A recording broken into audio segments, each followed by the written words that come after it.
ഏവർക്കും എൽഷദായ് ചാനലിലേക്ക് സ്വാഗതം. ഞാൻ ഇന്ന് ക്ലാസ് എടുക്കുന്നത് പൊതുവരുമാന മാർഗങ്ങൾ. അപ്പോൾ ആ ഒരു ടോപ്പിക്കുമായി ബന്ധപ്പെട്ട് വരുന്ന എല്ലാ പ്രധാനപ്പെട്ട ക്വസ്റ്റ്യൻസും നമ്മൾ ഈ ഒരു ക്ലാസ്സിൽ ഷെയർ ചെയ്യും. അപ്പോൾ ഈ ഒരു ക്ലാസ് എന്ന് പറഞ്ഞാൽ LDC എക്സാം എഴുതുന്നവർക്കായാലും HSA സോഷ്യൽ സയൻസ് എഴുതുന്ന വിദ്യാർത്ഥികൾക്കായാലും ഇമ്പോർട്ടൻ്റ് ആയിട്ടുള്ളൊരു ക്ലാസ്സാണ്. കാരണം രണ്ട് സിലബസിലും ഈ ഒരു ടോപ്പിക്ക് ഉള്ളതാണ്. അപ്പോൾ നമുക്ക് ഈശ്വര പ്രാർത്ഥനയോടെ ഇന്നത്തെ ക്ലാസ് ആരംഭിക്കാം.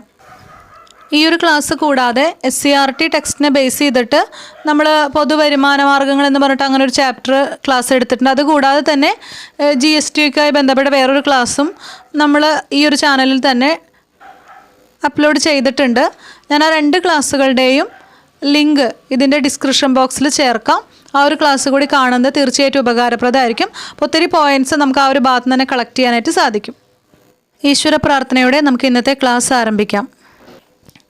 അപ്പോൾ പൊതുവരുമാന മാർഗങ്ങൾ നമുക്കറിയാം. സർക്കാരിൻ്റെ വരുമാനമാണ് പൊതുവരുമാനം എന്ന് പറഞ്ഞാൽ. പബ്ലിക് റവന്യൂ എന്ന് പറയുന്നത് ആരുടെ വരുമാനമാണ്? സർക്കാരിൻ്റെ വരുമാനമാണ്.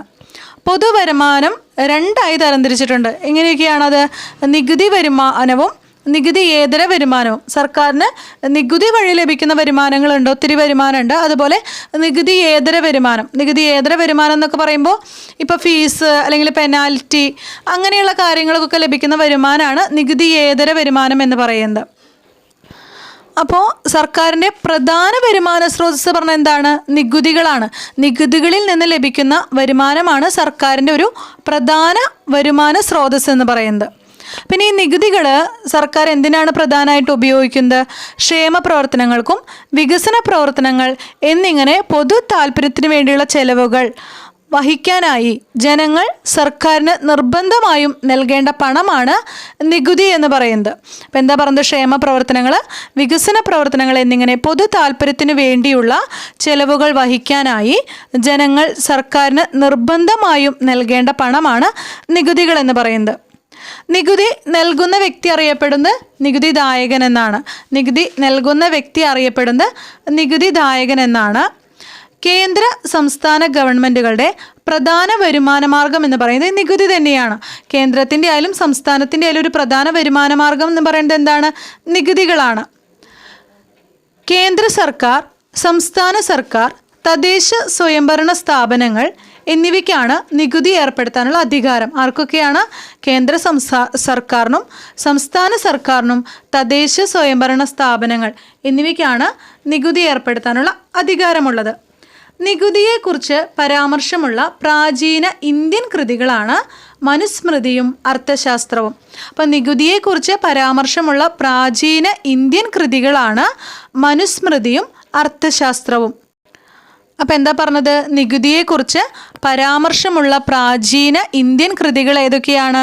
മനുസ്മൃതിയും അർത്ഥശാസ്ത്രവും. അടുത്തത്, പ്രാചീന കാലത്ത് ഇറക്കുമതി ചെയ്തിരുന്ന സാധനങ്ങൾക്കുമേൽ ചുമത്തിയിരുന്ന നികുതി വർത്തനമാണ്. പ്രാചീന കാലത്ത് ഇറക്കുമതി ചെയ്തിരുന്ന സാധനങ്ങൾക്കുമേൽ ചുമത്തിയിരുന്ന നികുതി അറിയപ്പെടുന്നത് വർത്തനം എന്നാണ്. എന്നാൽ പ്രാചീന കാലത്ത് തീർത്ഥാടകരുടെ മേൽ ഏർപ്പെടുത്തിയിരുന്ന നികുതി അറിയപ്പെട്ടിരുന്നത് യാത്രാവേദന എന്നാണ്. എന്താണ്? യാത്രാവേദന എന്നാണ്. അവിടെ വേദന എന്നുള്ളത് തായാണ് വരിക. തെറ്റി ടൈപ്പിംഗ് വന്നപ്പോൾ തെറ്റിയതാണ്. അപ്പോൾ എന്താണ്? പ്രാചീന കാലത്ത് തീർത്ഥാടകരുടെ മേൽ ഏർപ്പെടുത്തിയിരുന്ന നികുതിയാണ് യാത്രാവേദന. ബജറ്റിൻ്റെ രണ്ടാം ഭാഗത്ത് പരാമർശിക്കുന്നത് നികുതി ഘടനയെക്കുറിച്ചാണ്. ബജറ്റിൻ്റെ രണ്ടാം ഭാഗത്ത് പരാമർശിക്കുന്നത് നികുതി ഘടനയെക്കുറിച്ചാണ്. അപ്പോൾ ബജറ്റിൻ്റെ രണ്ടാം ഭാഗത്ത് പരാമർശിക്കുന്നത് എന്തിനെക്കുറിച്ചാണ്? ഒരു ടാക്സ് സ്ട്രക്ചറിനെ കുറിച്ചാണ് അല്ലേ? നികുതി ഘടനയെക്കുറിച്ചാണ് ബജറ്റിൻ്റെ രണ്ടാം ഭാഗത്ത് പരാമർശിക്കുന്നത്. പിന്നെ നികുതികളെ നമുക്കറിയാം രണ്ടായി തരംതിരിക്കാം. ഏതൊക്കെയാണ്? പ്രത്യക്ഷ നികുതിയും പരോക്ഷ നികുതിയും. ഡയറക്റ്റ് ടാക്സും ഇൻഡയറക്റ്റ് ടാക്സും. നികുതികളെ പ്രധാനമായിട്ട് രണ്ടായി തരംതിരിക്കാം. അപ്പോൾ നികുതികൾ എത്രയായിട്ടാണ് തരംതിരിക്കുക? രണ്ടായിട്ട്. ഏതൊക്കെയാണ്? പ്രത്യക്ഷ നികുതിയുമുണ്ട്, പരോക്ഷ നികുതിയുമുണ്ട്.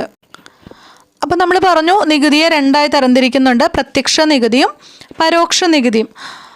അപ്പോൾ നികുതി ചുമത്തപ്പെടുന്ന ആൾ നേരിട്ട് നൽകുന്ന നികുതിയാണ് പ്രത്യക്ഷ നികുതി. അപ്പോൾ എന്താണ് പറയുന്നത്? പ്രത്യക്ഷ നികുതി എന്ന് പറഞ്ഞാൽ നികുതി ചുമത്തപ്പെടുന്ന ആൾ തന്നെ നേരിട്ട് നൽകുന്ന നികുതിയാണ് പ്രത്യക്ഷ നികുതി എന്ന് പറഞ്ഞാൽ. അപ്പോൾ പ്രധാന പ്രത്യക്ഷ നികുതികൾക്ക് ഉദാഹരണം ഏതൊക്കെയാണ്? അപ്പോൾ അങ്ങനെയാണ് ക്വസ്റ്റ്യൻസ് വരിക. ഇപ്പോൾ ഇപ്പോൾ ആദായ നികുതി തന്നിട്ട് ഇത് പ്രത്യക്ഷ നികുതിയാണോ അല്ലെങ്കിൽ പരോക്ഷ നികുതിയാണോ എന്നതാണ് ക്വസ്റ്റ്യൻ വരിക. അപ്പോൾ ഏതൊക്കെയാണ് പ്രധാന പ്രത്യക്ഷ നികുതികൾ നമ്മൾ ഓർത്ത് വെക്കണം? ആദായ നികുതി, അതായത് നമ്മുടെ വരുമാനത്തിന്മേലുള്ള ആ ഒരു നികുതിയാണ് ആദായ നികുതി. കെട്ടിട നികുതി, കോർപ്പറേറ്റ് നികുതി, വാഹന നികുതി, ഭൂനികുതി, ഇതെല്ലാം തന്നെ പ്രത്യക്ഷ നികുതികളാണ്, ഡയറക്റ്റ് ടാക്സ് ആണ്. അപ്പം ആദായ നികുതി, കെട്ടിട നികുതി, കോർപ്പറേറ്റ് നികുതി, വാഹന നികുതി, ഭൂനികുതി, അപ്പം ഇതൊക്കെ തന്നെ എന്താണ്? ഡയറക്റ്റ് ആയിട്ടുള്ള ടാക്സുകളാണ്. അപ്പോൾ നമുക്ക് എത്ര വരുമാനമുണ്ട്, അപ്പോൾ ആ ഒരു വരുമാനത്തിൻ്റെ ഒരു പേഴ്സൻറ്റേജ് കണക്കാക്കി അടയ്ക്കുന്ന നികുതി, അതുപോലെ തന്നെ കെട്ടിടത്തിൻ്റെ നികുതി, കോർപ്പറേറ്റ് നികുതി, വാഹനത്തിൻ്റെ നികുതി, ഭൂനികുതി, ഇതെല്ലാം തന്നെ പ്രത്യക്ഷമായ നികുതികളാണ്. അതായത് നികുതി ചുമത്തപ്പെടുന്ന ആൾ തന്നെ നൽകുന്ന നികുതിയാണ് എന്തെന്ന് പറയുന്നത്? പ്രത്യക്ഷ നികുതി. അപ്പോൾ ഇതെല്ലാം എന്താ പറയുക, സ്വന്തം അവരവർ തന്നെയാണ് ഇത്തരം കാര്യങ്ങൾ. ഇപ്പോൾ ആദായം ഒരാൾക്ക് ലഭിക്കുന്ന വരുമാനത്തിന്മേൽ ചുമത്തുന്ന നികുതിയാണ്. അപ്പോൾ സ്വാഭാവികമായിട്ടും അയാൾ തന്നെയാണ് അടയ്ക്കേണ്ടത്. അപ്പോൾ ആദായ നികുതിയുടെ അതുപോലെ കെട്ടിടം, അതുപോലെ തന്നെ കോർപ്പറേറ്റ് നികുതി, വാഹന നികുതി, ഭൂനികുതി, ഇതെല്ലാം തന്നെ പ്രത്യക്ഷ നികുതികളാണ്. നികുതി ചുമത്തപ്പെടുന്ന വ്യക്തി തന്നെയാണ് ഇവിടെ നികുതി അടയ്ക്കുന്നത്. എന്നാൽ പരോക്ഷ നികുതി എന്ന് പറഞ്ഞു കഴിഞ്ഞാൽ ഒരാളുടെ മേൽ ചുമത്തപ്പെടുന്ന നികുതി പൂർണ്ണമായോ ഭാഗികമായോ മറ്റൊരാൾ നൽകേണ്ടി വരുന്നു. ഒരാളുടെ മേൽ ചുമത്തപ്പെടുന്ന നികുതി പൂർണ്ണമായിട്ടോ ഭാഗികമായിട്ടോ മറ്റൊരാൾ നൽകേണ്ടി വരുന്നതാണ് പരോക്ഷ നികുതി എന്ന് പറയുന്നത്. ഒരാളുടെ മേൽ ചുമത്തപ്പെടുന്ന നികുതി പൂർണ്ണമായോ ഭാഗികമായോ മറ്റൊരാളാണ് ഇവിടെ നൽകുന്നത്. അതാണ് എന്തെന്ന് പറയുന്നത്? പരോക്ഷ നികുതി. അപ്പോൾ പ്രധാന പരോക്ഷ നികുതികൾക്ക് ഉദാഹരണം എന്ന് പറഞ്ഞു കഴിഞ്ഞാൽ എക്സൈസ് നികുതിയുണ്ട്, വിനോദ നികുതിയുണ്ട്, വിൽപ്പന നികുതി, സേവന നികുതി. എന്തൊക്കെയാണ്? എക്സൈസ് നികുതിയുണ്ട്, വിനോദ നികുതിയുണ്ട്, വിൽപ്പന നികുതി, സേവന നികുതി, ഇതെല്ലാം തന്നെ പ്രധാന പരോക്ഷ നികുതികളാണ്. നമുക്കറിയാം, നമ്മളൊരു സാധനം വാങ്ങിക്കുകയാണെങ്കിൽ, ഇപ്പോൾ ഒരു ഡ്രസ് മെറ്റീരിയലാണ് നമ്മൾ എടുക്കാൻ പോകുന്നതെങ്കിൽ എന്താണ്? ആ കടക്കാരനിൽ ഏൽപ്പിച്ചിട്ടുള്ള ആ ഒരു നികുതി, ആ ഒരു ഭാരം വഹിക്കുന്നത് ആരാണ്? വാങ്ങിക്കാൻ ചെല്ലുന്ന കസ്റ്റമറാണ്. കാരണം അവർ ഓരോ തുണിത്തരത്തുമേയും അതിൻ്റെ ടാക്സ് റേറ്റും കൂടെ ഇട്ടിട്ടാണ് നമുക്ക് തരുന്നത്. അപ്പോൾ അവരിൽ ചുമത്തപ്പെടേണ്ട നികുതി എന്താകുന്നു? കസ്റ്റമർ അടയ്ക്കേണ്ട അവസ്ഥയാണ് വരുന്നത്. അതാണ് പരോക്ഷ നികുതി. അപ്പോൾ എന്താ പരോക്ഷ നികുതി എന്ന് പറഞ്ഞു കഴിഞ്ഞാൽ ഒരാളുടെ മേൽ ചുമത്തപ്പെടുന്ന നികുതി പൂർണ്ണമായും ഭാഗികമായോ മറ്റൊരാൾ നൽകേണ്ടി വരുന്നതാണ് എന്തെന്ന് പറയുന്നത്? പരോക്ഷ നികുതി എന്ന് പറയുന്നത്. അപ്പോൾ പ്രധാന പരോക്ഷ നികുതികൾ ഉദാഹരണം ഓർത്ത് വയ്ക്കുക. എക്സൈസ് നികുതിയുണ്ട്, വിനോദ നികുതിയുണ്ട്, വിൽപ്പന നികുതി, സേവന നികുതി. അടുത്തത് കേന്ദ്ര സർക്കാർ ചുമത്തുന്ന പ്രധാന നികുതികൾ. അപ്പോൾ നമ്മൾ ഓൾറെഡി പറഞ്ഞിരുന്നത് എന്താണ്? കേന്ദ്രവും സംസ്ഥാനവും നികുതികൾ ചുമത്തുന്നുണ്ടെന്ന്. അപ്പോൾ കേന്ദ്ര സർക്കാർ ചുമത്തുന്ന പ്രധാന നികുതികൾ ഏതൊക്കെയാണ്? CGST, ആദായ നികുതി, കോർപ്പറേറ്റ് നികുതി. കേന്ദ്ര സർക്കാർ ചുമത്തുന്ന പ്രധാന നികുതികളാണ് CGST, ആദായ നികുതി, കോർപ്പറേറ്റ് നികുതി. CGST ഉണ്ട്, ആദായ നികുതിയുണ്ട്, കോർപ്പറേറ്റ് നികുതി, ഇതെല്ലാം തന്നെ കേന്ദ്ര സർക്കാർ ചുമത്തുന്ന പ്രധാന നികുതികളാണ്. CGST, ആദായ നികുതി, കോർപ്പറേറ്റ് നികുതി. അപ്പോൾ ഈ കേന്ദ്ര ഗവൺമെൻറ് പ്രധാന ഒരു വരുമാന മാർഗം എന്ന് പറഞ്ഞാൽ കോർപ്പറേറ്റ് നികുതിയാണ്. നമ്മൾ പറഞ്ഞു കേന്ദ്ര സർക്കാർ ചുമത്തുന്ന പ്രധാന നികുതികൾ ഏതൊക്കെയാണ്? CGST ഉണ്ട്, ആദായ നികുതിയുണ്ട്, കോർപ്പറേറ്റ് നികുതിയുണ്ട്. അപ്പോൾ കേന്ദ്ര ഗവൺമെൻറ്റിൻ്റെ പ്രധാന വരുമാന മാർഗം എന്ന് പറയുന്നത് കോർപ്പറേറ്റ് നികുതിയാണ്. കേന്ദ്ര ഗവൺമെൻറ്റിൻ്റെ പ്രധാന വരുമാന മാർഗം എന്ന് പറയുന്നത് കോർപ്പറേറ്റ് നികുതിയാണ്. അത് പലപ്പോഴും PSC ചോദിക്കാറുള്ളതാണ്. കേന്ദ്ര ഗവൺമെൻറ്റിൻ്റെ പ്രധാന വരുമാന മാർഗമാണ് കോർപ്പറേറ്റ് നികുതി. അടുത്തത് പറയുന്നത് കേന്ദ്ര സർക്കാരിന് ഏറ്റവും കൂടുതൽ വരുമാനം നൽകുന്ന നികുതിയേതര മാർഗം. അപ്പോൾ കേന്ദ്ര സർക്കാരിന് ഏറ്റവും കൂടുതൽ വരുമാനം ലഭിക്കുന്ന നികുതിയേതര മാർഗം എന്ന് പറഞ്ഞാൽ ലാഭമാണ്. ഒത്തിരി പൊതുമേഖലാ സ്ഥാപനങ്ങളുണ്ട്, അതിൽ നിന്നൊക്കെ ലഭിക്കുന്ന ലാഭമാണ്. നികുതിയിൽ നിന്നല്ലാതെ കേന്ദ്ര സർക്കാരിന് ഏറ്റവും കൂടുതൽ വരുമാനം നൽകി തരുന്നതാണ് എന്ത്? പ്രോഫിറ്റ്, ലാഭം. ഇനി നമ്മൾ പറയുന്നത് സംസ്ഥാന സർക്കാർ ചുമത്തുന്ന പ്രധാന നികുതികളെക്കുറിച്ചാണ്. അപ്പോൾ നമ്മൾ പറഞ്ഞു കേന്ദ്ര സർക്കാർ ചുമത്തുന്ന പ്രധാന നികുതികൾ ഏതൊക്കെയാണ്? ആദായ നികുതിയുണ്ട്, കോർപ്പറേറ്റ് നികുതിയുണ്ട്, CGST ഉണ്ട്. എന്നാൽ സംസ്ഥാന സർക്കാർ ചുമത്തുന്ന പ്രധാന നികുതികളാണ് SGST, അതായത് state goods and service tax ആണ് SGST എന്ന് പറഞ്ഞാൽ.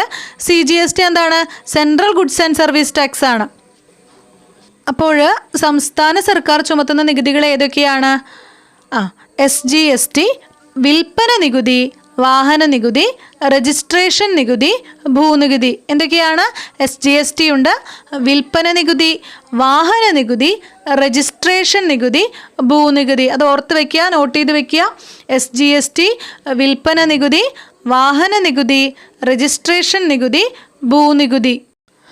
അപ്പോൾ സംസ്ഥാന സർക്കാരുകൾ ചുമത്തുന്ന പ്രധാന നികുതികളാണ് SGST, വിൽപ്പന നികുതി, വാഹന നികുതി, രജിസ്ട്രേഷൻ നികുതി, ഭൂനികുതി. ഇതെല്ലാം തന്നെ സംസ്ഥാന സർക്കാരുകൾ ചുമത്തുന്ന നികുതിയാണ്.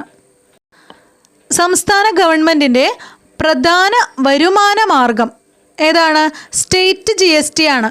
നമ്മൾ പറഞ്ഞു കേന്ദ്ര ഗവൺമെൻറ് പ്രധാന വരുമാന മാർഗം എന്താ? കോർപ്പറേറ്റ് നികുതിയാണ്. എന്നാൽ സംസ്ഥാന ഗവൺമെൻറ് പ്രധാന വരുമാന മാർഗം എന്ന് പറയുന്നത് സ്റ്റേറ്റ് GST ആണ്. ഈ ഒരു സ്റ്റേറ്റ് GST നിലവിൽ വരുന്നതിന് മുമ്പ് വിൽപ്പന നികുതിയായിരുന്നു. സ്റ്റേറ്റ് GST നിലവിൽ വരുന്നതിന് മുമ്പ് ഇതെന്താ? വിൽപ്പന നികുതിയായിരുന്നു. സ്റ്റേറ്റ് GST നിലവിൽ വരുന്നതിന് മുമ്പ് വിൽപ്പന നികുതിയായിരുന്നു. അപ്പോൾ സംസ്ഥാന ഗവൺമെൻറ് പ്രധാന വരുമാന മാർഗം എന്താണ്? State GST.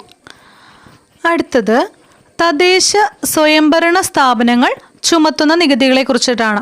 അപ്പം നമ്മൾ പറഞ്ഞു കേന്ദ്രവും സംസ്ഥാനത്തിനും അതുപോലെ തന്നെ തദ്ദേശ സ്വയംഭരണ സ്ഥാപനങ്ങൾക്കാണ് നികുതി ചുമത്താനുള്ള അധികാരങ്ങൾ എന്ന് പറഞ്ഞു. അതായത് കേന്ദ്ര സർക്കാരിനും സംസ്ഥാന സർക്കാരിനും പിന്നെ ആർക്കാണ്?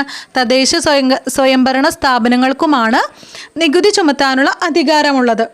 അപ്പോൾ തദ്ദേശ സ്വയംഭരണ സ്ഥാപനങ്ങൾ ചുമത്തുന്ന നികുതികളാണ് കെട്ടിട നികുതി, വിനോദ നികുതി, പരസ്യ നികുതി, തൊഴിൽ നികുതി. എന്തൊക്കെയാണ്? കെട്ടിട നികുതി, വിനോദ നികുതി, പരസ്യ നികുതി, തൊഴിൽ നികുതി. ഇതെല്ലാം തദ്ദേശ സ്വയംഭരണ സ്ഥാപനങ്ങൾ ചുമത്തുന്ന നികുതികളാണ്. അപ്പം അതായത് കേന്ദ്രം ചുമത്തുന്ന നികുതികളെ കുറിച്ച് പറഞ്ഞു, സംസ്ഥാനം ചുമത്തുന്ന നികുതികൾ, തദ്ദേശ സ്വയംഭരണ സ്ഥാപനങ്ങൾ ചുമത്തുന്ന നികുതികൾ. അപ്പോൾ ഇത് ഏതൊക്കെയാണെന്ന് വ്യക്തമായിട്ട് അറിയണം.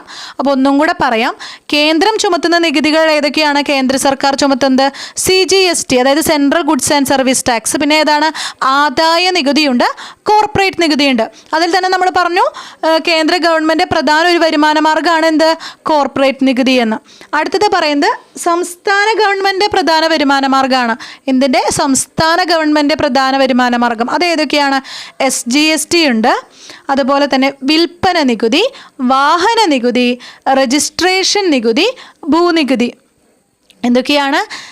SGST, വിൽപ്പന നികുതി, വാഹന നികുതി, രജിസ്ട്രേഷൻ നികുതി, ഭൂനികുതി. ഇനി നമ്മൾ പറയുന്ന പോലെ ഏതാണ്? തദ്ദേശ സ്വയംഭരണ സ്ഥാപനങ്ങൾ ചുമത്തുന്ന നികുതികളാണ്. അപ്പം നമ്മൾ ഈ സംസ്ഥാന സർക്കാർ ചുമത്തുന്ന നികുതികളിൽ ഏറ്റവും കൂടുതൽ വരുമാനം ഏതിനാണ്? SGST ആണ്. സംസ്ഥാന സർക്കാരിന് ഏറ്റവും കൂടുതൽ വരുമാനം ലഭിക്കുന്നത് സ്റ്റേറ്റ് GSTയിൽ നിന്നാണ് നമ്മൾ പറഞ്ഞു. ഇനി നമ്മൾ പറയാൻ പോകുന്നത് എന്താണ്? തദ്ദേശ സ്വയംഭരണ സ്ഥാപനങ്ങൾ ചുമത്തുന്ന നികുതികൾ ഏതൊക്കെയാണ്? കെട്ടിട നികുതി, വിനോദ നികുതി, പരസ്യ നികുതി, തൊഴിൽ നികുതി. എന്തൊക്കെയാണ്? കെട്ടിട നികുതി, വിനോദ നികുതി, തൊഴിൽ നികുതി, പരസ്യ നികുതി. ഇതെല്ലാം തന്നെ തദ്ദേശ സ്വയംഭരണ സ്ഥാപനങ്ങൾ ചുമത്തുന്ന നികുതികളാണ്. അടുത്തത് പഞ്ചായത്തുകളുടെ പ്രധാന നികുതി വരുമാനം. പഞ്ചായത്തുകളുടെ പ്രധാന നികുതി വരുമാനമാണ് കെട്ടിട നികുതി. അപ്പം നമ്മൾ പറഞ്ഞു എന്താണ്? തദ്ദേശ സ്വയംഭരണ സ്ഥാപനങ്ങൾ ചുമത്തുന്ന നികുതികൾ ഏതൊക്കെയാണ്? കെട്ടിട നികുതി, വിനോദ നികുതി, തൊഴിൽ നികുതി, പിന്നെ ഏതാ പറഞ്ഞത്? പരസ്യ നികുതി. അപ്പോൾ ഇവിടെ പറയുന്നത് എന്താണ്? പഞ്ചായത്തുകളുടെ പ്രധാന നികുതി വരുമാനമാണ് കെട്ടിട നികുതി. പഞ്ചായത്തുകളുടെ പ്രധാന വരുമാന മാർഗമാണ് കെട്ടിട നികുതി എന്ന് പറയുന്നത്. പഞ്ചായത്തുകളുടെ പ്രധാന വരുമാന മാർഗമാണ് കെട്ടിട നികുതി. അടുത്തത് കേരളത്തിൽ സമ്പൂർണ്ണ നികുതി സമാഹരണ ജില്ലയാകുന്നത്. കേരളത്തിൽ സമ്പൂർണ്ണ നികുതി സമാഹരണ ജില്ലയാവുന്നത് എറണാകുളമാണ്. കേരളത്തിൽ സമ്പൂർണ്ണ നികുതി സമാഹരണ ജില്ലയാകുന്നത് എറണാകുളമാണ്. അടുത്തത് നികുതികളെക്കുറിച്ച് പഠിക്കാനായി സ്വതന്ത്ര ഇന്ത്യയിൽ ആദ്യമായി നിയോഗിക്കപ്പെട്ട ടാക്സേഷൻ എൻക്വയറി കമ്മീഷൻ്റെ തലവൻ ഡോക്ടർ ജോൺ മത്തായിയാണ്. എന്താണ് പറഞ്ഞത്? നികുതികളെക്കുറിച്ച് പഠിക്കാനായി സ്വതന്ത്ര ഇന്ത്യയിൽ ആദ്യമായി നിയോഗിക്കപ്പെട്ട ടാക്സേഷൻ എൻക്വയറി കമ്മീഷൻ്റെ തലവൻ ഡോക്ടർ ജോൺ മത്തായിയാണ്. നികുതികളെക്കുറിച്ച് പഠിക്കാനായിട്ട് സ്വതന്ത്ര ഇന്ത്യയിൽ ആദ്യമായി നിയോഗിക്കപ്പെട്ട ടാക്സേഷൻ എൻക്വയറി കമ്മീഷൻ്റെ തലവൻ ഡോക്ടർ ജോൺ മത്തായിയാണ്. അപ്പോൾ നമ്മൾ ഈ പറഞ്ഞ ടാക്സേഷൻ എൻക്വയറി കമ്മീഷനിൽ അംഗമായിരുന്ന മലയാളിയാണ് KRK മേനോൻ. അപ്പോൾ നമ്മൾ പറഞ്ഞു ഈ ടാക്സേഷൻ എൻക്വയറി കമ്മീഷൻ്റെ തലവൻ ആരാണ്? ഡോക്ടർ ജോൺ മത്തായിയാണ്. അപ്പോൾ അതിൽ അംഗമായിരുന്ന ഒരു മലയാളി KRK മേനോനാണ്. അദ്ദേഹം കേന്ദ്ര ധനകാര്യ സെക്രട്ടറി ആയിരുന്നു. അപ്പോൾ ടാക്സേഷൻ എൻക്വയറി കമ്മീഷനിൽ അംഗമായിരുന്ന മലയാളിയാണ് KRK മേനോൻ. ടാക്സേഷൻ എൻക്വയറി കമ്മീഷനിൽ അംഗമായിരുന്ന മലയാളിയാണ് KRK മേനോൻ. അടുത്ത ക്വസ്റ്റ്യൻ ഇമ്പോർട്ടൻ്റ് ആണ്. അതായത് പ്രത്യക്ഷ പരോക്ഷ നികുതികളുടെ പരിഷ്കരണത്തെ സംബന്ധിച്ച് പഠിക്കാൻ നിയോഗിക്കപ്പെട്ട കമ്മിറ്റി. പ്രത്യക്ഷ പരോക്ഷ നികുതികളുടെ പരിഷ്കരണത്തെ സംബന്ധിച്ച് പഠിക്കാൻ നിയോഗിക്കപ്പെട്ട കമ്മിറ്റിയാണ് വിജയ് ഗേൽക്കർ കമ്മിറ്റി. വിജയ് ഗേൽക്കർ കമ്മിറ്റിയാണ് പ്രത്യക്ഷ പരോക്ഷ നികുതികളുടെ പരിഷ്കരണത്തെക്കുറിച്ച് പഠിക്കാൻ നിയോഗിക്കപ്പെട്ട കമ്മിറ്റിയാണ് വിജയ് ഗേൽക്കർ കമ്മിറ്റി. അപ്പോൾ രാജാ ചെല്ലയ്യ കമ്മിറ്റി അവിടെ നിങ്ങൾക്ക് കാണാനുണ്ട്. അതെന്തിനെ കുറിച്ചാണ്? ഇന്ത്യയിൽ നികുതി പരിഷ്കരണത്തിന് നിർദ്ദേശം നൽകിയ കമ്മിറ്റിയാണ് രാജാ ചെല്ലയ്യ കമ്മിറ്റി. ഇന്ത്യയിൽ നികുതി പരിഷ്കരണത്തിന് നിർദ്ദേശം നൽകിയ ഒരു കമ്മിറ്റിയാണ് രാജാ ചെല്ലയ്യ കമ്മിറ്റി. വിജയ് ഗേൽക്കർ കമ്മിറ്റിനെ കുറിച്ച് നമ്മൾ എന്താ പറഞ്ഞത്? പ്രത്യക്ഷ പരോക്ഷ നികുതികളുടെ പരിഷ്കരണത്തെ സംബന്ധിച്ച് പഠിക്കാൻ നിയോഗിക്കപ്പെട്ട കമ്മിറ്റിയാണ് വിജയ് ഗേൽക്കർ കമ്മിറ്റി. ഇന്ത്യയിൽ നികുതി പരിഷ്കരണത്തിന് നിർദ്ദേശം നൽകിയ കമ്മിറ്റി ഏതാണ്? രാജാ ചെല്ലയ്യ കമ്മിറ്റിയാണ്. അപ്പോൾ വിജയ് ഗേൽക്കർ കമ്മിറ്റി എന്താണ്?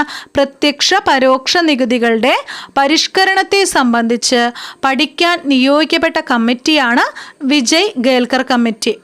ഇന്ത്യയിൽ നികുതി പരിഷ്കരണത്തിന് നിർദ്ദേശം നൽകിയ കമ്മിറ്റി ഏതാണ്? രാജാ ചെല്ലയ്യ കമ്മിറ്റിയാണ്. അത് മുൻകാല ഒരു PSC ക്വസ്റ്റ്യൻ കൂടിയാണ്. അടുത്ത ക്വസ്റ്റ്യൻ, ഇന്ത്യയിൽ ആദായ നികുതി നിലവിൽ വന്നത് 1962 ഏപ്രിൽ 1-നാണ്. ഇന്ത്യയിൽ ആദായ നികുതി, ആദായത്തിന്മേലുള്ള ആ ഒരു നികുതി നിലവിൽ വന്നത് എപ്പോഴാണ്? 1962 ഏപ്രിൽ 1-നാണ്. ഇന്ത്യയിൽ ആദായ നികുതി നിലവിൽ വന്നത് 1962 ഏപ്രിൽ 1-നാണ്. കൊല്ലം ഇമ്പോർട്ടൻ്റ് ആണ്, ഓർത്ത് വെച്ചോളൂ. ഇന്ത്യയിൽ ആദായ നികുതി നിലവിൽ വന്നത് 1962 ഏപ്രിൽ 1-നാണ്. നികുതിയെക്കുറിച്ച് പ്രതിപാദിക്കുന്ന ഇന്ത്യൻ ഭരണഘടനാ അനുച്ഛേദം 265 ആണ്. നികുതിയെക്കുറിച്ച് പ്രതിപാദിക്കുന്ന ഇന്ത്യൻ ഭരണഘടനാ അനുച്ഛേദമാണ് അനുച്ഛേദം 265. അപ്പം നികുതിയെക്കുറിച്ച് പ്രതിപാദിക്കുന്ന ഇന്ത്യൻ ഭരണഘടനാ അനുച്ഛേദമാണ് ആർട്ടിക്കിൾ 265-ലാണ്. ആർട്ടിക്കിൾ 265-ലാണ് നികുതിയെക്കുറിച്ച് പ്രതിപാദിക്കുന്ന ഇന്ത്യൻ ഭരണഘടനാ അനുച്ഛേദം. അടുത്തൊരു ക്വസ്റ്റ്യൻ പ്രധാനപ്പെട്ട ക്വസ്റ്റ്യനാണ്. അതായത് ഇന്ത്യയിൽ ഏറ്റവും കൂടുതൽ നികുതിദായകരുള്ള പട്ടണം മുംബൈയാണ്. ഇന്ത്യയിൽ ഏറ്റവും കൂടുതൽ നികുതിദായകരുള്ള പട്ടണമാണ് മുംബൈ. ഇന്ത്യയിൽ ഏറ്റവും കൂടുതൽ നികുതിദായകരുള്ള പട്ടണമാണ് മുംബൈ. ഇന്ത്യയിൽ ഏറ്റവും കൂടുതൽ നികുതിദായകരുള്ള പട്ടണം ഏതാണ്? മുംബൈയാണ്. അപ്പോൾ എന്താണ്? ഇന്ത്യയിൽ ഏറ്റവും കൂടുതൽ നികുതിദായകരുള്ള പട്ടണമാണ് മുംബൈ. ഇന്ത്യയിൽ ഏറ്റവും കൂടുതൽ നികുതിദായകരുള്ള പട്ടണം ഏതാണ്? മുംബൈ പട്ടണത്തിലാണ് ഏറ്റവും കൂടുതൽ നികുതിദായകരുള്ള പട്ടണം. അപ്പോൾ ഈ ഒരു ഭാഗത്ത് പറഞ്ഞത് തദ്ദേശ സ്വയംഭരണ സ്ഥാപനങ്ങൾ ചുമത്തുന്ന നികുതികളെന്ന് പറഞ്ഞാൽ ഏതൊക്കെയാണ്?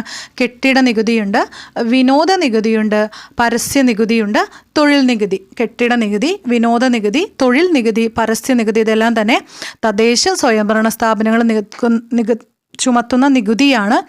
അപ്പോൾ ഇവിടെ ഒരു പഞ്ചായത്തുകളുടെ പ്രധാന നികുതി വരുമാനം ഏതാണ്? കെട്ടിട നികുതിയാണ്. പഞ്ചായത്തുകളുടെ പ്രധാന വരുമാന മാർഗം എന്ന് പറഞ്ഞാൽ കെട്ടിട നികുതിയാണ്. പിന്നെ കേരളത്തിൽ സമ്പൂർണ്ണ നികുതി സമാഹരണ ജില്ലയാകുന്നത് എറണാകുളമാണ്. കേരളത്തിൽ സമ്പൂർണ്ണ നികുതി സമാഹരണ ജില്ലയാകുന്നത് എറണാകുളമാണ്. കേരളത്തിൽ സമ്പൂർണ്ണ നികുതി സമാഹരണ ജില്ലയാണ് എറണാകുളം.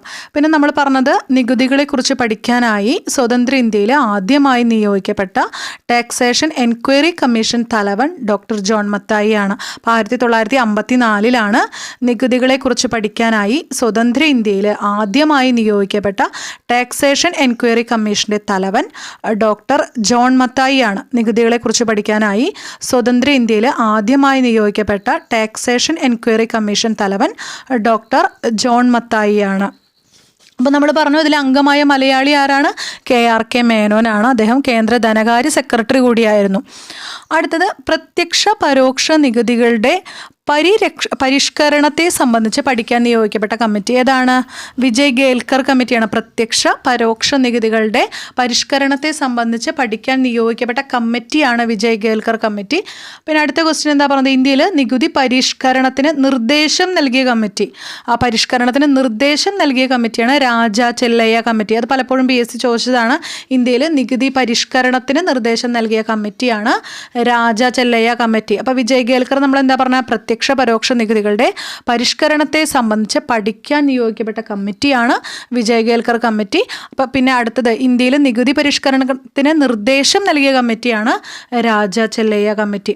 പിന്നെ ഇന്ത്യയിൽ ആദായ നികുതി നിലവിൽ വന്നത് ഇമ്പോർട്ടൻ്റ് ആയിട്ടുള്ളൊരു ഇയർ ആണ് ആദായ നികുതി. 1962 ഏപ്രിൽ 1 ഇന്ത്യയിൽ ആദായ നികുതി നിലവിൽ വന്നത്. പിന്നെ നമ്മൾ പറഞ്ഞത് എന്താണ്? നികുതിയെക്കുറിച്ച് പ്രതിപാദിക്കുന്ന ഇന്ത്യൻ ഭരണഘടന അനുച്ഛേദം ഏതാണ്? അനുച്ഛേദം 265 നികുതിയെക്കുറിച്ച് പ്രതിപാദിക്കുന്ന ഇന്ത്യൻ ഭരണഘടന അനുച്ഛേദമാണ് അനുച്ഛേദം 265. 265 അനുച്ഛേദം 265 നികുതിയെക്കുറിച്ച് പ്രതിപാദിക്കുന്ന ഇന്ത്യൻ ഭരണഘടന അനുച്ഛേദം. അടുത്തത് ഇന്ത്യയിലെ ഏറ്റവും കൂടുതൽ നികുതിദായകരുള്ള പട്ടണമാണ് നമ്മൾ പറഞ്ഞത് ഏതാണ്? മുംബൈ ആണ്. ഇന്ത്യയിലെ ഏറ്റവും കൂടുതൽ നികുതിദായകരുള്ള പട്ടണമാണ് മുംബൈ. അപ്പോൾ നമ്മൾ പറഞ്ഞു ഇന്ത്യയിലെ ഏറ്റവും കൂടുതൽ നികുതിദായകരുള്ള പട്ടണം ഏതാണ്? മുംബൈ പട്ടണമാണ്. അടുത്തത് കാർഷിക ആദായ നികുതി ഏർപ്പെടുത്തിയ ആദ്യ ഇന്ത്യൻ സംസ്ഥാനം പഞ്ചാബാണ്. കാർഷിക ആദായ നികുതി ഏർപ്പെടുത്തിയ ആദ്യ ഇന്ത്യൻ സംസ്ഥാനമാണ് പഞ്ചാബ്. കാർഷിക ആദായ നികുതി ഏർപ്പെടുത്തിയ ആദ്യ ഇന്ത്യൻ സംസ്ഥാനമാണ് പഞ്ചാബ്. അടുത്തത് ഇന്ത്യയിൽ വാണിജ്യ കുത്തകകളെ നിയന്ത്രിക്കുവാനായി പുറപ്പെടുവിച്ച ആക്ട് MRTP ആക്റ്റാണ്. ഇന്ത്യയിൽ വാണിജ്യ കുത്തകകളെ നിയന്ത്രിക്കാനായി പുറപ്പെടുവിച്ച ആക്റ്റാണ് MRTP ആക്ട്. അതിൻ്റെ ഫുൾ ഫോം എന്ന് പറഞ്ഞാൽ monopolies and restrictive trade practice act എന്നാണ്.